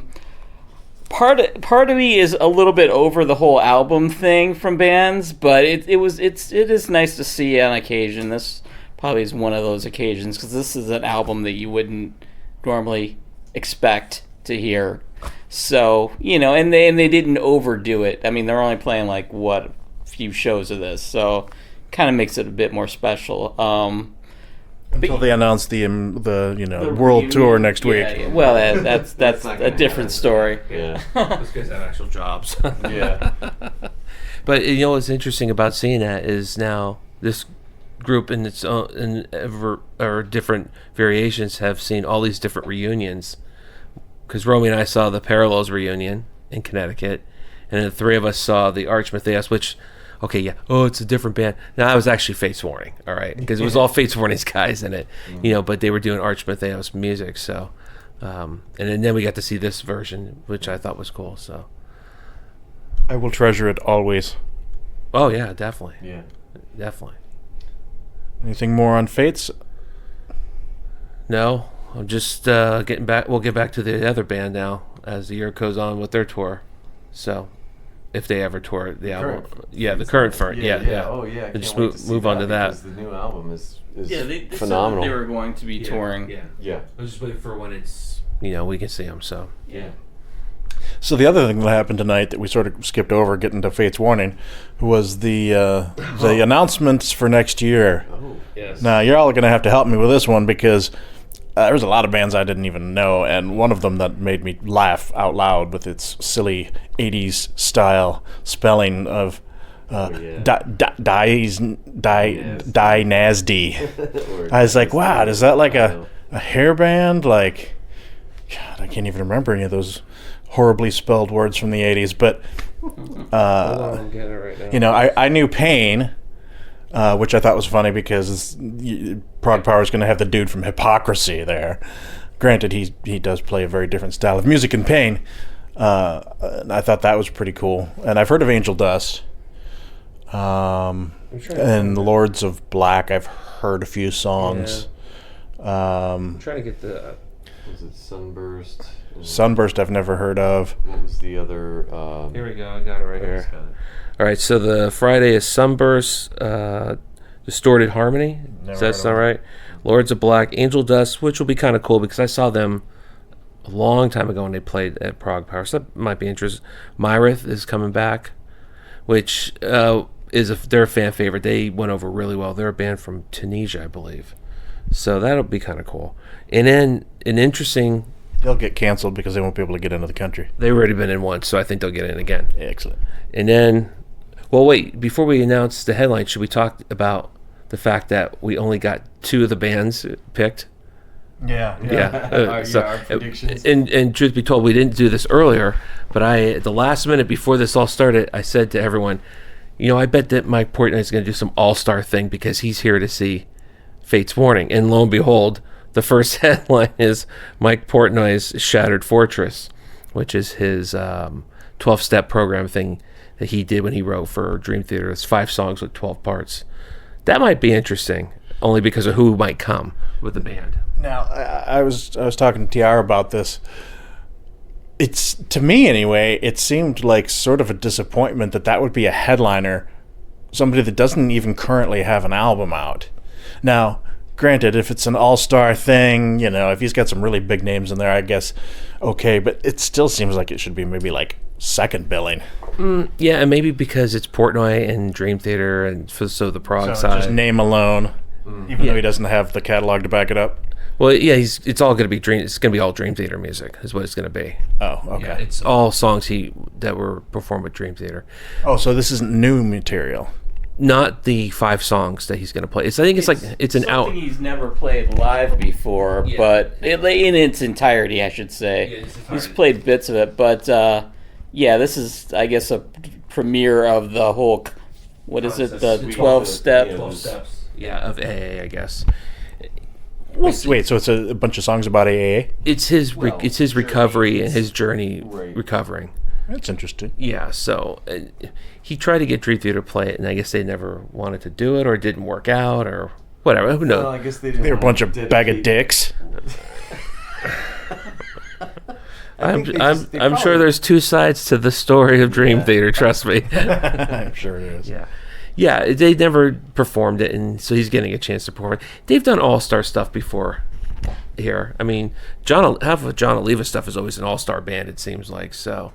That would have been something good to see, or has he been here too recently? I don't know when the last time he's been there, so it's been a while. John Oliva. Couple years, right? Yeah. Oh well, no, last year. Oh, last year. He did Streets from Savatage. Oh, all right. So Romy's shaking his head because he wanted to see that. So I'll do the second day real quick, and I'm going to butcher some names here. Teramaze, is that it? Is that the name of the band? I guess. I don't know them. Dynasty, or whatever you want to call it. Dynasty. I know. It's like a Janet Jackson song. Here's one that I thought was interesting. Snowy Shaw's going to be there.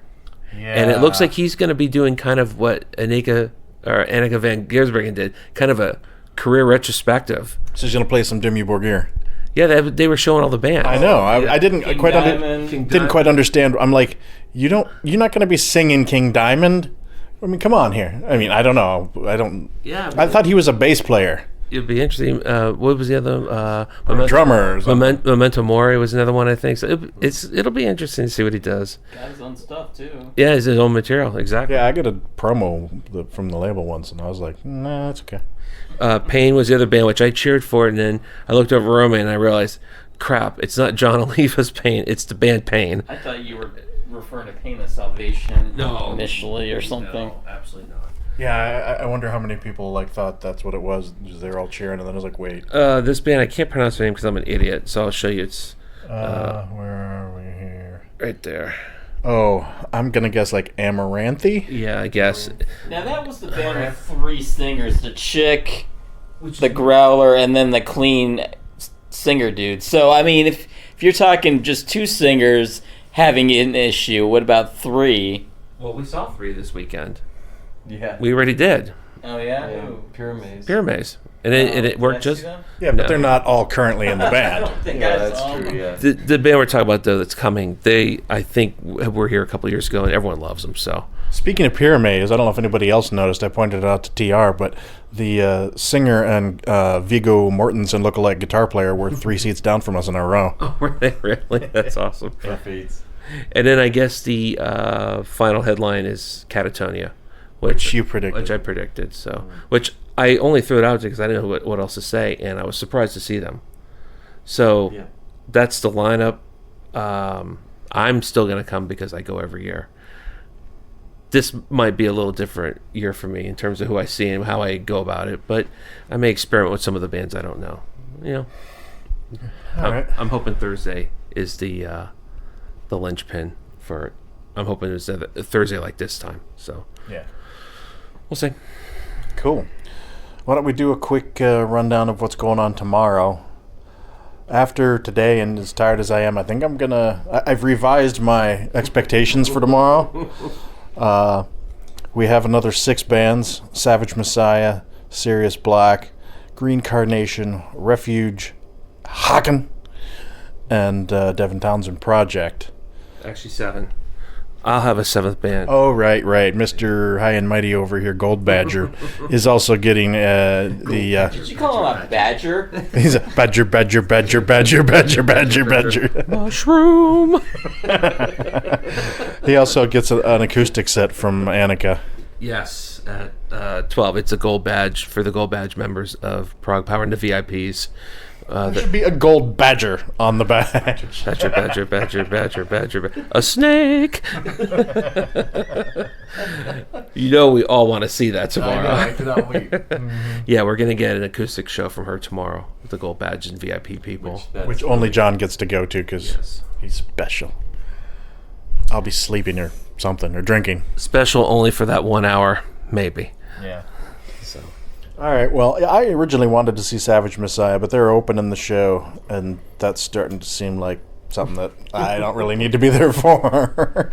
Especially when the band after that is Sirius Black, which is just serious shite as far as I'm concerned. I don't know if anybody else likes them, but No interest. they're right up there with Circus Maximus on my shit list. So, did I just shit on anybody's favorite band?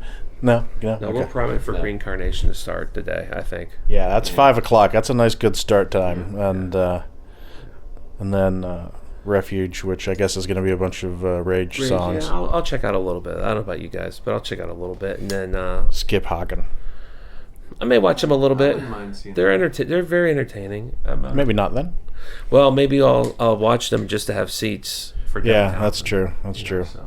And then Devin. I like how on every other day. Oh wait, no. Today it said to close, but the first couple of days it was like, 10 to 11:30, 10 to 11:30, and then it's like to close, meaning whenever the hell he wants to stop. I hope Devin Townsend just pulls no stops and just goes all out tomorrow. Yeah. We'll see. All right. Well, we'll check in again after that and tell you how it went. Excellent. See ya. Peace. Hello, ProgPower 2016 or 17 if you prefer, is in the books now, and what a day it's been. Even though we only watched a couple of bands, really. Well, we got the majority of the bands for today. Yeah. Well, we skipped Savage Messiah. As much as I wanted to see them, I wanted to relax and have some food and some beers, and wanted to do that more. Then we showed up. But before that, All right, speaking of yes, beer, let's it's make some- time to cheer. Cheers to Glenn. Yes, thank you. Cheers to all you guys coming down with me for this year. This is the best year it's been for me. So, thank you very much. You're welcome, and thank you for You having us. guys were cool coming down too. I was referring to the band. Fuck you guys. Oh well. No, yes, I truly do mean that. I had a blast with everybody. I do mean that. It's been a blast. So anyway, yeah. So Savage Messiah, didn't see him. I'm guessing they were probably pretty good. Next up was Sirius Black. Negative. Serious suckage as far as I'm concerned. We got there while they were playing, and then strategically waited for them to finish playing before we went in to the seating area. To take our seats from Wednesday night again. Yes. We reclaimed our seats. The thinking here was between sets, everybody comes out to do whatever. Go to the bathroom, get food and drink, buy merch, have a smoke, whatever. And so when they came out, we went in and found 4 seats that were good. That were apparently our same seats from Wednesday. Yeah, I think they were exact same seats. I think so. As a matter of fact, we were in that section 3 of the 4 nights. Yeah. Yeah. Did we mention that this is just open seating? I mean, I don't know that we said that I don't know explicitly, that we did either. but it is, and it's general admission even though there's seating, but you can pretty much pick whatever seat you want and you can sit in it, and that's it. And nobody's seat is their seat, although there are some people that always sit in the same seats, but overall you can sit wherever you like, and that's kind of a nice thing because different people want to see different bands, so they want to be close for one, and then maybe they'll go down in the pit for one, and maybe they'll just not even go for another. So it is kind of nice if you want to pick your own seat to sit in. On the other hand, it wouldn't drive us quite so crazy trying to save our seats if we had assigned seats. True.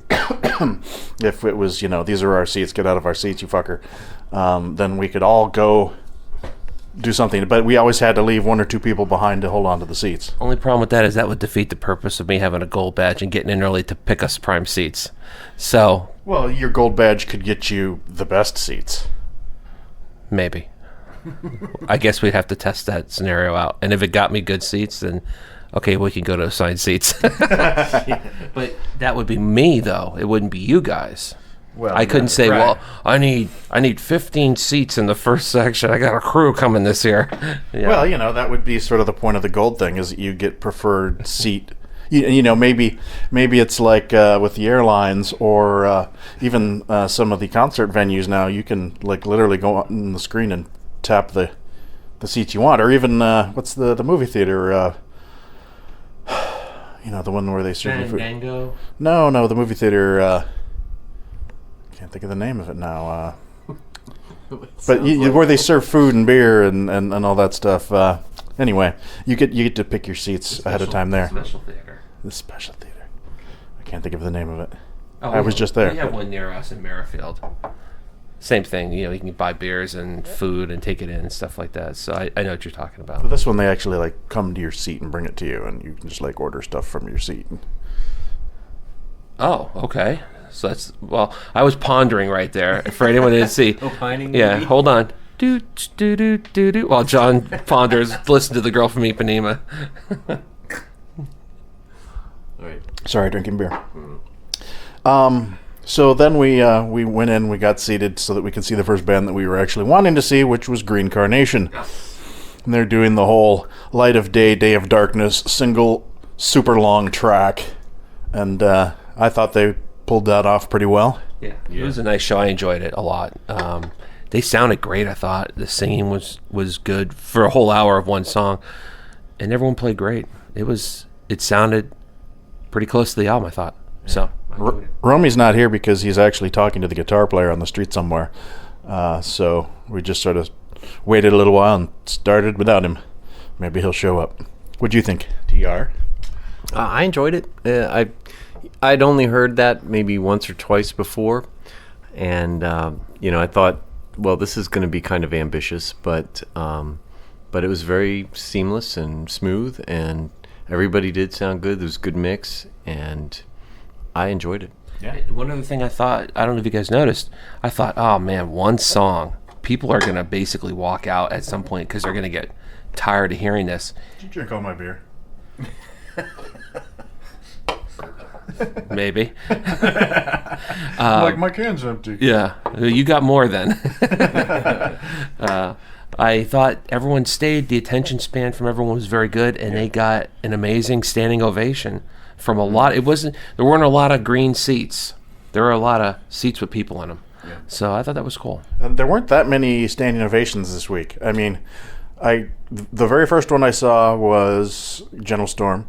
Yes. And then Fates for sure. Fate's Warning was the second one. Yeah. And then Did Pyramids get one? I don't think they did. I think they got a lot of. People kind of stood up, but yeah, it wasn't like total the whole place, just like Fates was and like General Storm was. Yeah. And then Green Carnation. And then of course, Madness. Devin got one too. The absolute circus. So then after that, Refuge played, which is he explained is the classic lineup of the band Rage, the 3-piece lineup. And I don't know, does that mean that like Rage is still around? Sort of like Fate's Warning has another version of the band, and so Yeah, I don't know. he like did this on the side with these guys, or is Rage broken up, or I don't know. I don't know enough about them. I just know it was the late 80s to early 90s period, and I had zero expectations, and I walked out of that just fucking loving every minute. It was like, I don't want to call him poor man's Motorhead like I said earlier, but it had that feel of just... Oh, yeah. Straight ahead, In three your- guys in just your rocking face. it out. Yeah, pushing it. and they were having an absolute blast on stage. Yeah. And the songs were pretty basic. Yeah. You know, Nothing but it was, special. but there was a lot of great energy, and these guys, you know, they looked like they were having fun. The pit was huge for them, you know, so... Which actually, one guy kind of killed that pit. He pretty much took it over and had the whole half of floor to himself because he was whipping his head around like anything and kicking people. So Yeah, they were very enjoyable. I also had no expectations, but you know what? I came away like, yeah, that was good. I enjoyed that. They were entertaining, and yeah, they definitely brought it. Cool. The next band.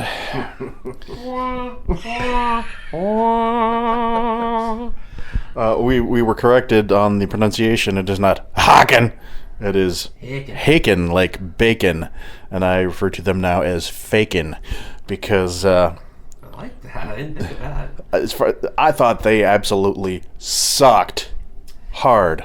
And I think I'm not sure, Tara, your level of suckage on this. Mine is not maybe as bad as George's, but it's pretty close.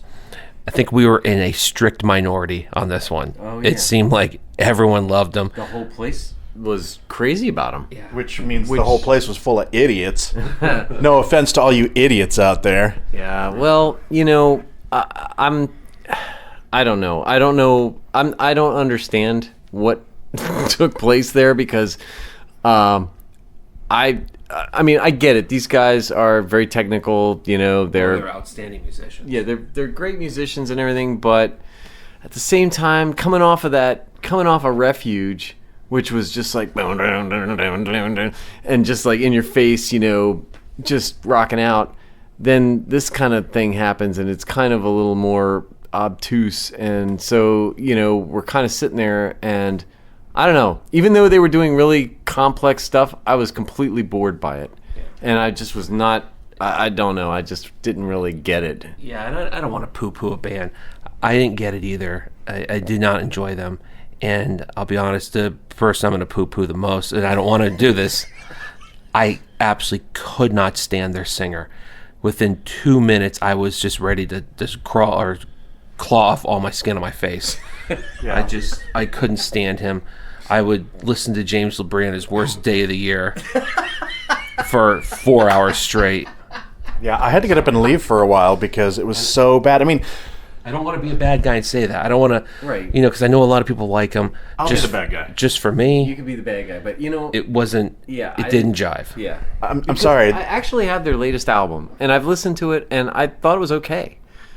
But it just didn't translate to me. It didn't translate to a live kind of a show. And I don't know. You're right. We're in the minority because the whole place loved these guys. They were going bananas for them, and I don't understand it. I don't get it. Maybe I don't know if I'm just too old or I don't know. But I just did not think they were all that. I really didn't. I didn't think they were anything. They were fucking horrible is what they were. The singer, who, by the way, is the love child of Weird Al Yankovic and Gallagher, with his curly hair and his mustache and his little green tie, who then came out later with his 80s, like, shuttered sunglasses, like he was on Miami Vice or something. Okay, they were the most pretentious band I've ever seen. Musical talent aside, which they don't really have any anyway. Well, they had musical writing. I think you're saying talent for playing proficiency on your instrument. I'm gonna not agree with that. They had some, but first of all, as I was telling TR, they should start with 6-string instruments and learn how to play those first, because they weren't playing. They fucked up a lot, and they did do. And there were far too many moments where, speaking of going bananas, it sounded like they were a bunch of monkeys banging on instruments, because it was very discordant. And if that's what jazz guys do, they play extremely discordant stuff that doesn't sound like anybody's playing with each other. Great, but beside that, the singer never even had a passing fancy with singing in key. He was entirely sharp the whole time. It was like, I can't even attempt to do it. Right. It's like, when you're at the ball game and somebody's trying to sing the Star Spangled Banner and they're just like strangling a cat. He was strangling a cat the whole time. I never heard anything that sounded good out of him, and it was just, I had to leave. Yeah, well, the podcast will probably lose like so many people now because I don't care. If you like Haken, get out. We don't want you. Well, no, you can like them, just you're not allowed to talk about them. Or play them within our vicinity. Here's the thing I had an issue with. Was it a beard convention?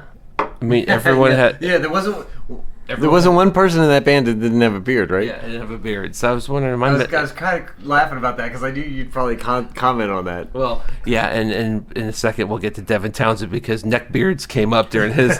which is funny, because half of his band has neck beards. Yeah. Well, and then the dipshit bass player for Haken with his, I've got short hair everywhere except in front, and so I can't see, and I keep flipping it back like it's an annoyance, even though I have it this way on purpose. What a fucking dipshit.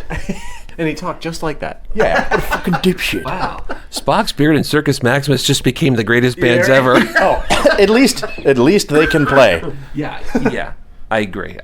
Whether you liked them or not, they at least had chops and were entertaining in some value.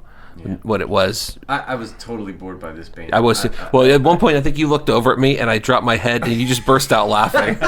Yeah, because it was it was just like, oh God, we've got another hour of this. When is this song going to end? Yeah. So, anyway, I don't even think we should. Go ahead. I'm sorry. And Mr. Pretentious Singer, and I say they're pretentious because of all the things that they did that they thought were so cutesy. And the singer, he's like standing up on the drum riser as the keyboard player plucks individual pretty like new age notes, and he's plucking them out of the air. Like, fuck you, dude. Yeah, and he's like, slinking around on the stage. I'm like, dude, you took a little too much of whatever it is. It's okay. Whatever. Right, that's why I say we came off a Refuge. Yes. Which is just like, it's like in your face, 3 guys just blasting it out, and then then you get like this kind of pretentious stuff that's like the complete antithesis of that. Yeah. And it's like, okay, how did we get here? What I can't make that kind of a... Did we do something wrong? Are we being punished for something? You don't get to be pretentious like that unless you're actually good. Now, if Devin was doing that, I would be like, yeah, okay. This is the greatest fucking thing ever. These guys, no. I don't think so. Well, I think we've beat that horse. But, the gods of music shined upon us and said, well, you have suffered enough. Here is Devin Townsend Project. But there was still some suffering to do. And yet, I enjoyed that suffering. Yeah. They were having some technical difficulties. And personally, I think Devin Townsend covering for a shit show is almost better than Devin Townsend not even having a shit show and just playing a normal show, because he just recovers so well. He's so damn funny. Yeah. And he was primed to go. I mean, the curtain hadn't even opened yet, and there must have been a bit, at least for the normal person, not the typical metal. There was at least 5 cringeworthy moments of what he said early on. I was just like, this is going to be a shit show. I mean, in a good way. It's funny because he's like, the curtain's there, and he's like, let me out, and it was great. And referencing parts of his mother's anatomy and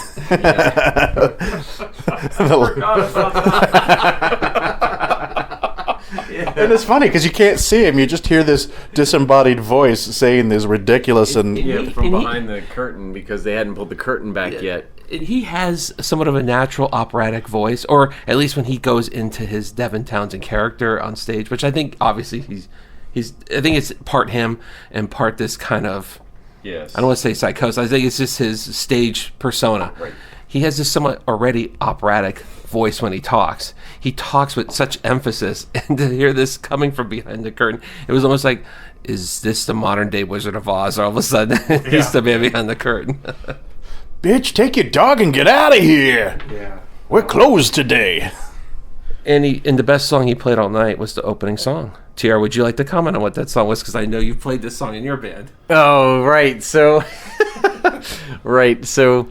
yeah, he starts just goofing around, and Let's get this party started yeah. or something. And perhaps it's because it's a fellow Canadian. He played the first maybe refrain or so of Summer of '69, which was pretty funny because he did it in a goofy voice and just. Hail to Bryan Adams. Yeah, Bryan Adams, for all you metalheads that don't know what that is. As soon as I said, we are really in store for something we haven't seen in a long. I mean, I've seen him so many times on tour. And he was singing it in a very gravelly, goofy sort of way. Like voice, not even like a harsh voice, but just like a me and the guys from school. We knew we were gonna get something good. Yeah. And I think out of the four of us, it's safe to say I'm probably the biggest Devin Townsend fan of the four of us overall. I mean, I think so. I mean you like him, George. I know Romy likes him, and TR, you're not on the fence, but it's just you haven't really gravitated to him that much. I'm certainly not on the fence anymore. No. Well, what I meant, Not after that. I'll say this: I enjoy his live performances. Yes. As long as the mix is good. Yeah. And we'll talk about that. But the bottom line is, he is immensely entertaining, and you can't go wrong going to one of his shows. And you can't get offended by what he does. No. Because it's all a joke. I mean, it's all just in fun. Because he went after some people during the show, which was my personal favorite moment of the, Yeah. which we'll get to. But he verbally, I wouldn't say he attacked him, but he called him out. He called him out. Yeah. Somebody was leaving the room, and he saw it because they were out going through the door by the side of the stage. Out of the seats, not down the chute. And he's waving. He's like, bye, bye. Yeah, and then he said, well, will this make you happy? And he got in this just bizarre crouch and just started noodle soloing, like, he says, is this making you happy? You gotta stay now. It's just neurotic city. Yeah, that was one of my many favorite moments of the night. Yeah. And I loved how they would just be like playing something that's very like lush and textured, and he and Annika. Annie, as he called her, Yeah, were singing something, and then much like Gentle Storm, all of a sudden, wow, they just jump into something heavy as hell. And I love, he's such a tall, lanky, strange-looking guy with the bald head, and when he gets down into his It's like a gorilla crouch. he's like sort of like the Hansi pose, but not quite so calisthenic looking, where he gets forward and he's got his guitar forward and he's like all the he like clenches his neck and you can just and all see, the like, his veins whole are popping out face and is crunching up. and he's just like There's that weird thing where he hunches over too when he's playing, and he kind of does that big stomp, and he has that funny face, and he's just He's kind of got that ragey face, where he's like scrunching it up, and he's like, and his arms are so long. yeah. It's like when he like goes and puts them out, it's like that's true. he's got a really wide wingspan there, It's That was so enjoyable.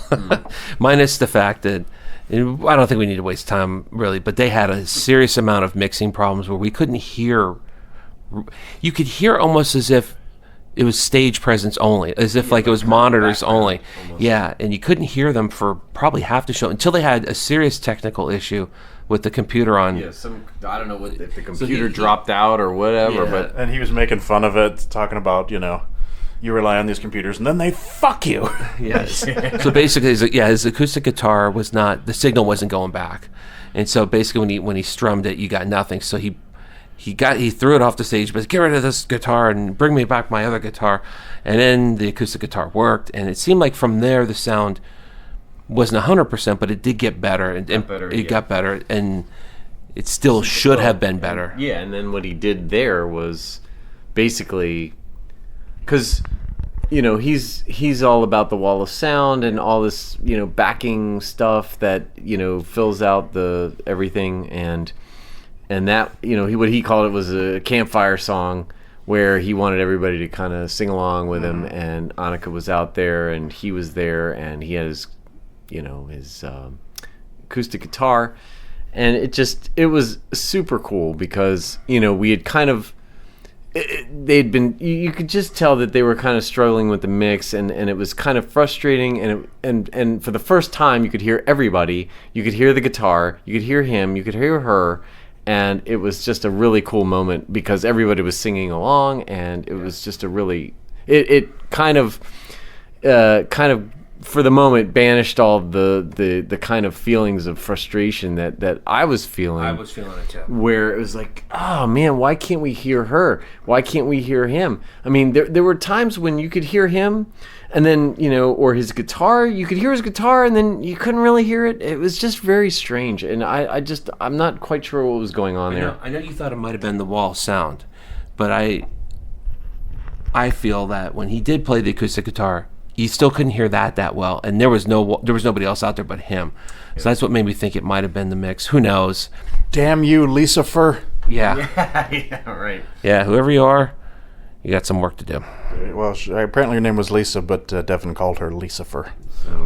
Yeah, which was a bummer because I thought Annika was really belting out some songs. She was, and I think we could hear her purely on her Voice own alone. Yeah, Voice exactly. alone. Like I think, like there were a couple of times because we were fairly close. I mean, we were maybe, I don't know, Less than 100 feet. yeah, Not that far. and so there were times when she was singing, and I know that we were hearing her just natural voice Over everything. yeah, like just purely without any amplification because she's that powerful. Yeah, like the first song, you couldn't hear either of them, and then you could hear her doing just backup, kind of things, and Devin's sitting there singing. You can't, and all you hear is her, and I'm like, well, as good as it is to hear her, but we should probably hear him too. Yeah. You knew something was up when she actually got frustrated. And for the whole weekend, she's had nothing but smiles the whole weekend and thanking everyone, saying, I love you every 2 seconds.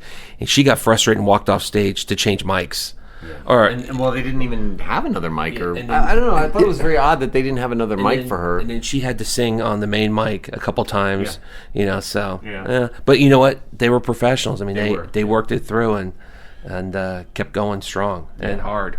Before I forget, I don't know if we have any more about Devin, but you should talk about your super secret show. Oh, yeah. Yes. So the Gold Badge and VIP people get a special show on Saturday at noon. And today's special show was, and by the way, we pay for it too. It's not a freebie. Yeah, but and you get the opportunity to go. And I say that because I think that helps get us the show. And we're all glad we pay. But we got Annika van Giersbergen again, all acoustic, just her and a guitar. And her boobs. She made reference to that. Yes, she did. I'm going to keep that a secret for us Gold Badge people. You'll just have to wonder what she said about them. She's a very funny woman. She has natural presence on stage, and there were people crying in the audience. I myself felt a wave of emotion during one song because her voice is so beautiful and yet so painful singing some of the songs, and some of the lyrics are rough on some of the ones she did. And then it became Happy Time. She did a lot of covers. I mean, a lot. You said you did Jolene? She closed with Jolene by Dolly Parton. She did a Fleetwood Mac song, which I didn't know. She did Wish You Were Here by Pink Floyd. She did a Queen song. Trying to think of what else she did. Oh, the song that surprised me, and it surprised you, TR, when I mentioned to you. She pulled out Drowning Man from U2, which is, we're talking ultra deep. Yeah. And she's like, I don't think this is famous. I'm thinking, no, not famous. I don't think anyone remembers that song at all. Well, for those of us, U2 fans would for know those of that, us who are but- early true U2, I mean, that's going way back. And actually, that's a favorite of mine, and Yeah. I kind of wish I'd seen her do that. It was, yeah. So So now, what kind of stuff did she do of her own? Was it like her own solo stuff or other kind of? she did some gathering songs, and I think she did some of her stuff, but I'd have to go back and look because I was a little iffy on one or two songs. But I'd say half the set were covers. And I know some people were a little, butthurt over it. It's her show, first of all. Right. This is a bonus. It's not an actual tour show. It's a bonus that she did. Just as a heads up, folks, she just got off the line with Devin, going through their set or their sound check. She literally left sound check with Devin Townsend, ran upstairs, quickly changed or did something for 5 minutes, and jumped into another hour and some odd minute set. So for all those people out there who are a little butthurt she didn't play enough of her own stuff, get over yourself. Who are you? I mean, just enjoy it for what it is. Yeah. Would I have liked to hear more of her stuff? Of course. But at the same time, her singing Wish You Were Here is fucking badass. And she's playing the guitar. She tried.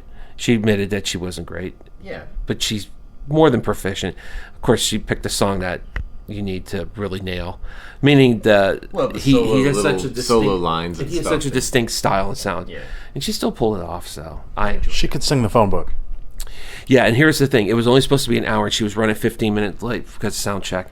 And Glenn came out, and he said she's going to play her whole show. Quite frankly, I could care less how long she could play all day if she wants to. I don't care what. She could do whatever she wants. And she had finished her set and walked off stage, and the lights came on, and everybody left. And she came out, and she started saying, "Where are you going? This is a game. I'm supposed to go off stage and you're supposed to call me back." And I was like, "Oh my God, they want me to come back and do another song. How wonderful. You're supposed to call me back." And literally she says, "Where is everybody? Everyone's gone." And literally half the place cleared out. And then she says, "Well, now I feel like an asshole." Well, if they hadn't put the lights up, probably they wouldn't have done that. But here it is. Everyone left. And she's saying, joking, self-deprecating about herself. So I was like, this just can't end. I don't want it to end. So it was very fun. Right on. All right, well, that's ProgPower for this year. Did you want to do? Oh, right. Your top and bottom threes. Oh, Yes. So, shoot. top 3 bands this week, bottom 3 bands. So 3 is, you basically I think we got that pretty well. your number 1 is your number 1, and your number 1 worst is the shittiest. So Yeah. okay. I think we can.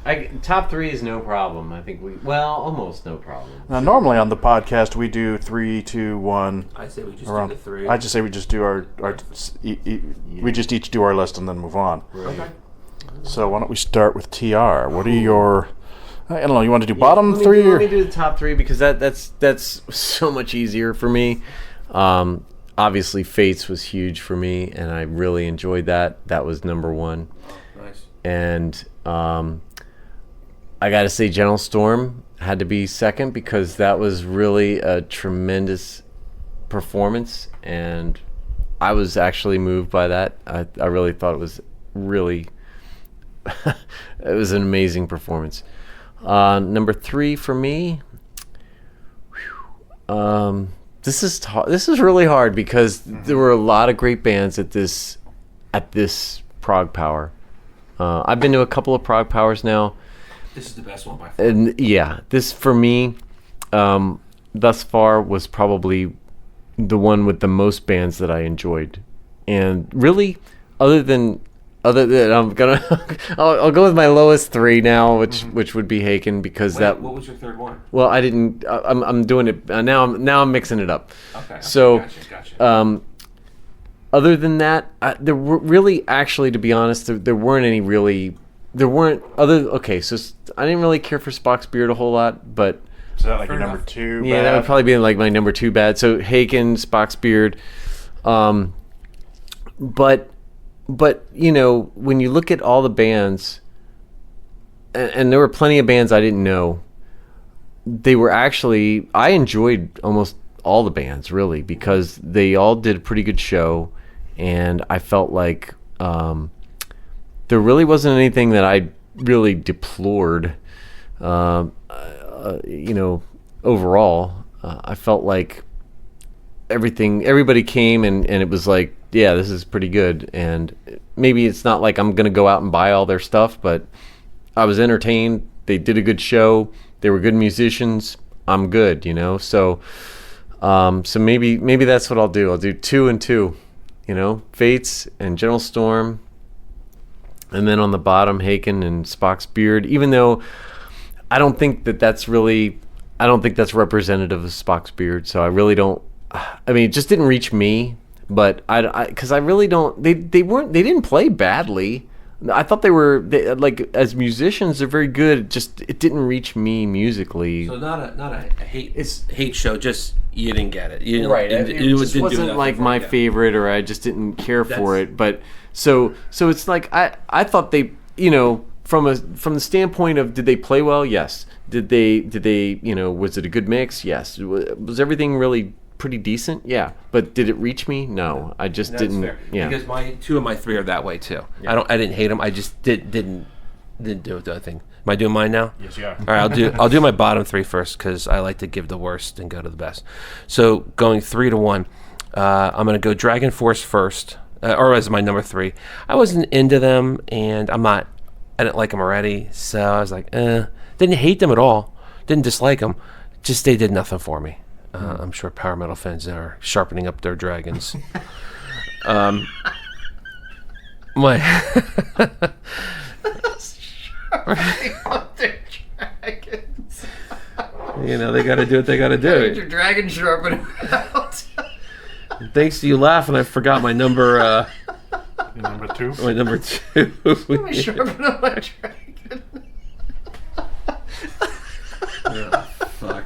All right. I'm now forgetting my my number 2. So my number 2 and number 1 are going to be combined. Number 2 is Haken, and my number 1 was Haken.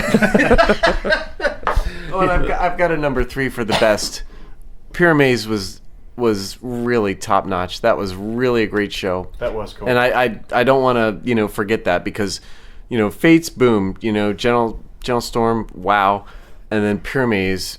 I knew nothing about them, and they just had an incredible show with each of the singers, and I was amazed by each one of them, and the band was really good with each one. So I don't want to leave that out. Okay. I do have a number 2 it was Circus Maximus. I couldn't remember. I did not dislike them. I just don't like the last two albums. So it just. Yeah, they were your Spock's Beard. They were, yeah. It didn't hate them at all, actually, and they were enjoyable to watch in terms of their performance. Just I didn't like the music. All right, so my top 3. I'm gonna put Devin Townsend at 3 only because I'm a fanatic for him, and I thought the show got better as it went along, and it was a circus. My number 2 is gonna surprise you guys. It's Fate's Warning. As much as I loved their set and I wanted to see Awaken the Guardian, it could not top Gentle Storm for me. And I'm throwing in the acoustic show with that. Mm-hmm. It just could not top it for me, because she's my favorite singer, male or female, and the energy from them, I didn't expect them to put out what they did. And everything, it seemed like everything went well. They had no issues and the sound was great. So they're my number 1, Gentle Storm. So basically, Annika van Giersbergen was my whole weekend. Wow. So if Buke and Jay were here right now, they would have a fucking cow, because John's list and my list is exactly the same in every way. And we did not talk about that. We did not. Would they be sharpening their dragons? Yes, my third hated is Dragon Force, my second is Circus Maximus, and my number 1 hated band is Haken. Haten. Yeah, Haten on Haken. Haken bacon. Hazen's a bacon. And then my top 3 that I loved. Number 3 was Devin. Number 2, surprisingly, was Fate's Warning. Number 1, Gentle Storm. That blew me away like nothing did all week. I could not believe that. You know, I think because I think we knew we were getting with Fate's Warning. We knew we were getting Awaken the Guardian. We just didn't know how it was going to translate. Exactly. It was awesome and incredible for what it was, and it's something that I never thought I was going to see. However, it was a known thing, and Gentle Storm just came in and just stole everything with something that had no idea that could happen. Yeah, I agree. I mean, as soon as she started dropping Gathering and Aryan songs, I was like, oh, this is gonna just crush me. And it did. Yeah. So. All right. Any last remarks? Awesome time with you guys.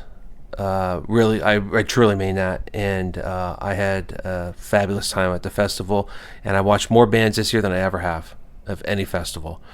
Next year, maybe not so much. Maybe next year, if it's just me or whoever, I'll force myself to watch bands to enjoy the festival for what it is. And I'm ready to go home, but I'm looking forward to next year already. So, right on. And I just want to thank you guys for including me today and all the other days on the podcast. This has been a lot of fun. It was great meeting you. It's been a pleasure, and it's been a pleasure meeting the cougar bush. And I'm stroking the cougar bush right now. And so I've been listening now for a while. As a friend of John's, when he clued me into the podcast, I've been checking out various episodes and enjoying the all that the podcast has to offer. The camaraderie, the beer-fueled calamity, if you will. And so it's really a pleasure to take part in that and to meet you, George, and to have the fun we had this week. It was a blast. So thanks very much. I appreciate it. No problem. Anytime. All right. Well, I'm going to close this segment with a question. Where's Romy?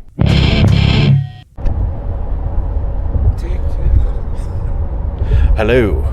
When last we met, we wondered, where is Romy? Well, we found out where Romy was. Where was Romy? He was actually back at the hotel the whole time as we were. We just had a little miscommunication, and we missed him. And he didn't know where we were, and we just didn't link up either direction. So we missed him for our post-mortem from the festival. So sorry, Romy. It's we wish we were there with us to help finish things up. So yeah. Currently, John and I are on Route 81 heading north, heading home. And we made another stop at the beer store. John actually made a comment earlier. What was it? How did it go? I just can't stop buying beer bottles. And you kept saying, step away from the beer. And I said, I can't help myself. No, and then when we were putting the stuff in, I think you said something like, there's more beer in here than luggage. Yeah, there's more beer in the car than luggage, which actually is true. Oh, boy. So that should be fun unloading the car when I get home. Yes. Yeah, so the festival's over. We're headed home. It feels like there should be a Jackson Browne song about this. Okay. But what was that called? The Loadout? You know what I'm talking about? Yes, I know what you're talking about. Okay. I don't know. I figured we should just say something about enclosure. Well, I do have something to say in closure. We have Romy's top 2. I can't remember his top 3. Oh, that's right. But I'll do it real quick. His 2 was Fate's Warning, and his number 1 band for the weekend was, and we predicted this, Green Carnation. So maybe the third one was the Gentle Storm. I can't remember. So sorry for not remembering, Romy, but I got at least your top 2. Excellent. And no bottoms? No, well, I figured, what's the point of that, because he didn't see as many bands as us, so I don't know if he'd be able to come up with a bottom or not. So that's true. No point in asking. Alrighty. So yeah, I mean, it was a great week. It went by really fast. Got very little sleep, and it was so nonstop. It's so different than Death Fest, which was a lot more relaxed and you watch a band, you don't watch a band, you wander around. There's just not as much room to wander around there because of unless somebody's actually physically playing on the stage, the merch and food areas are really packed. So it's kind of like, well, you don't want to go wandering around then. I think also this year we wanted to see most of the bands, even because we wanted to save our seats for the headliners. So because we had good seats all 4 nights, I think. Yeah. And in past years, I watch maybe half the bands, and people are like, "Oh, why don't you watch every band?" Because I don't want to. But I want to walk around and look at merch. And while merch is not as much as it used to be in terms of quantity, I still walk around the area. But it was just packed because they had a lot of food vendors this time compared to previous years. But, when there's fewer bands to watch, I leave the hotel and I go somewhere. I find a bar, or I get something to eat. Some tacos. Yeah, we missed out on the tacos this year. But, I go down to Vortex, which is always a fun place to go to. This year we went to World of Beer. I met you guys down there after I saw the Annika van Giersbergen Acoustic Gold Badge VIP show. There's other places, I'm usually back and forth. I go back to the hotel and crash for a little bit and come back. It's different because Death Fest is constant, but you can kind of walk out to the parking lot and hang out. Whereas in ProgPower, you have to do a little walking to get somewhere. So yeah, you're right. If you're stuck at the venue, it's a long day because you don't really go very far. Yeah, it was like 8 to 10 hours of like hardly going anywhere. Just sort of like your seat, the bathroom, your seat, maybe the food vendor, your seat. Yeah, because we actually cared about keeping our seats. When you don't care about keeping your seats, then it's fine. People are wandering in back and forth and poaching seats that open up all the time. We actually had, our line of sight was great and our distance was super. Even though the pictures look far away, we were really close all 4 nights. Yeah. So, yeah. All right. Well, I guess that's pretty much the end then. I can't think of anything else to say, so we'll see you with a new episode in a couple of weeks. So hopefully this can hold you over until then. All right. Talk to you later. Bye.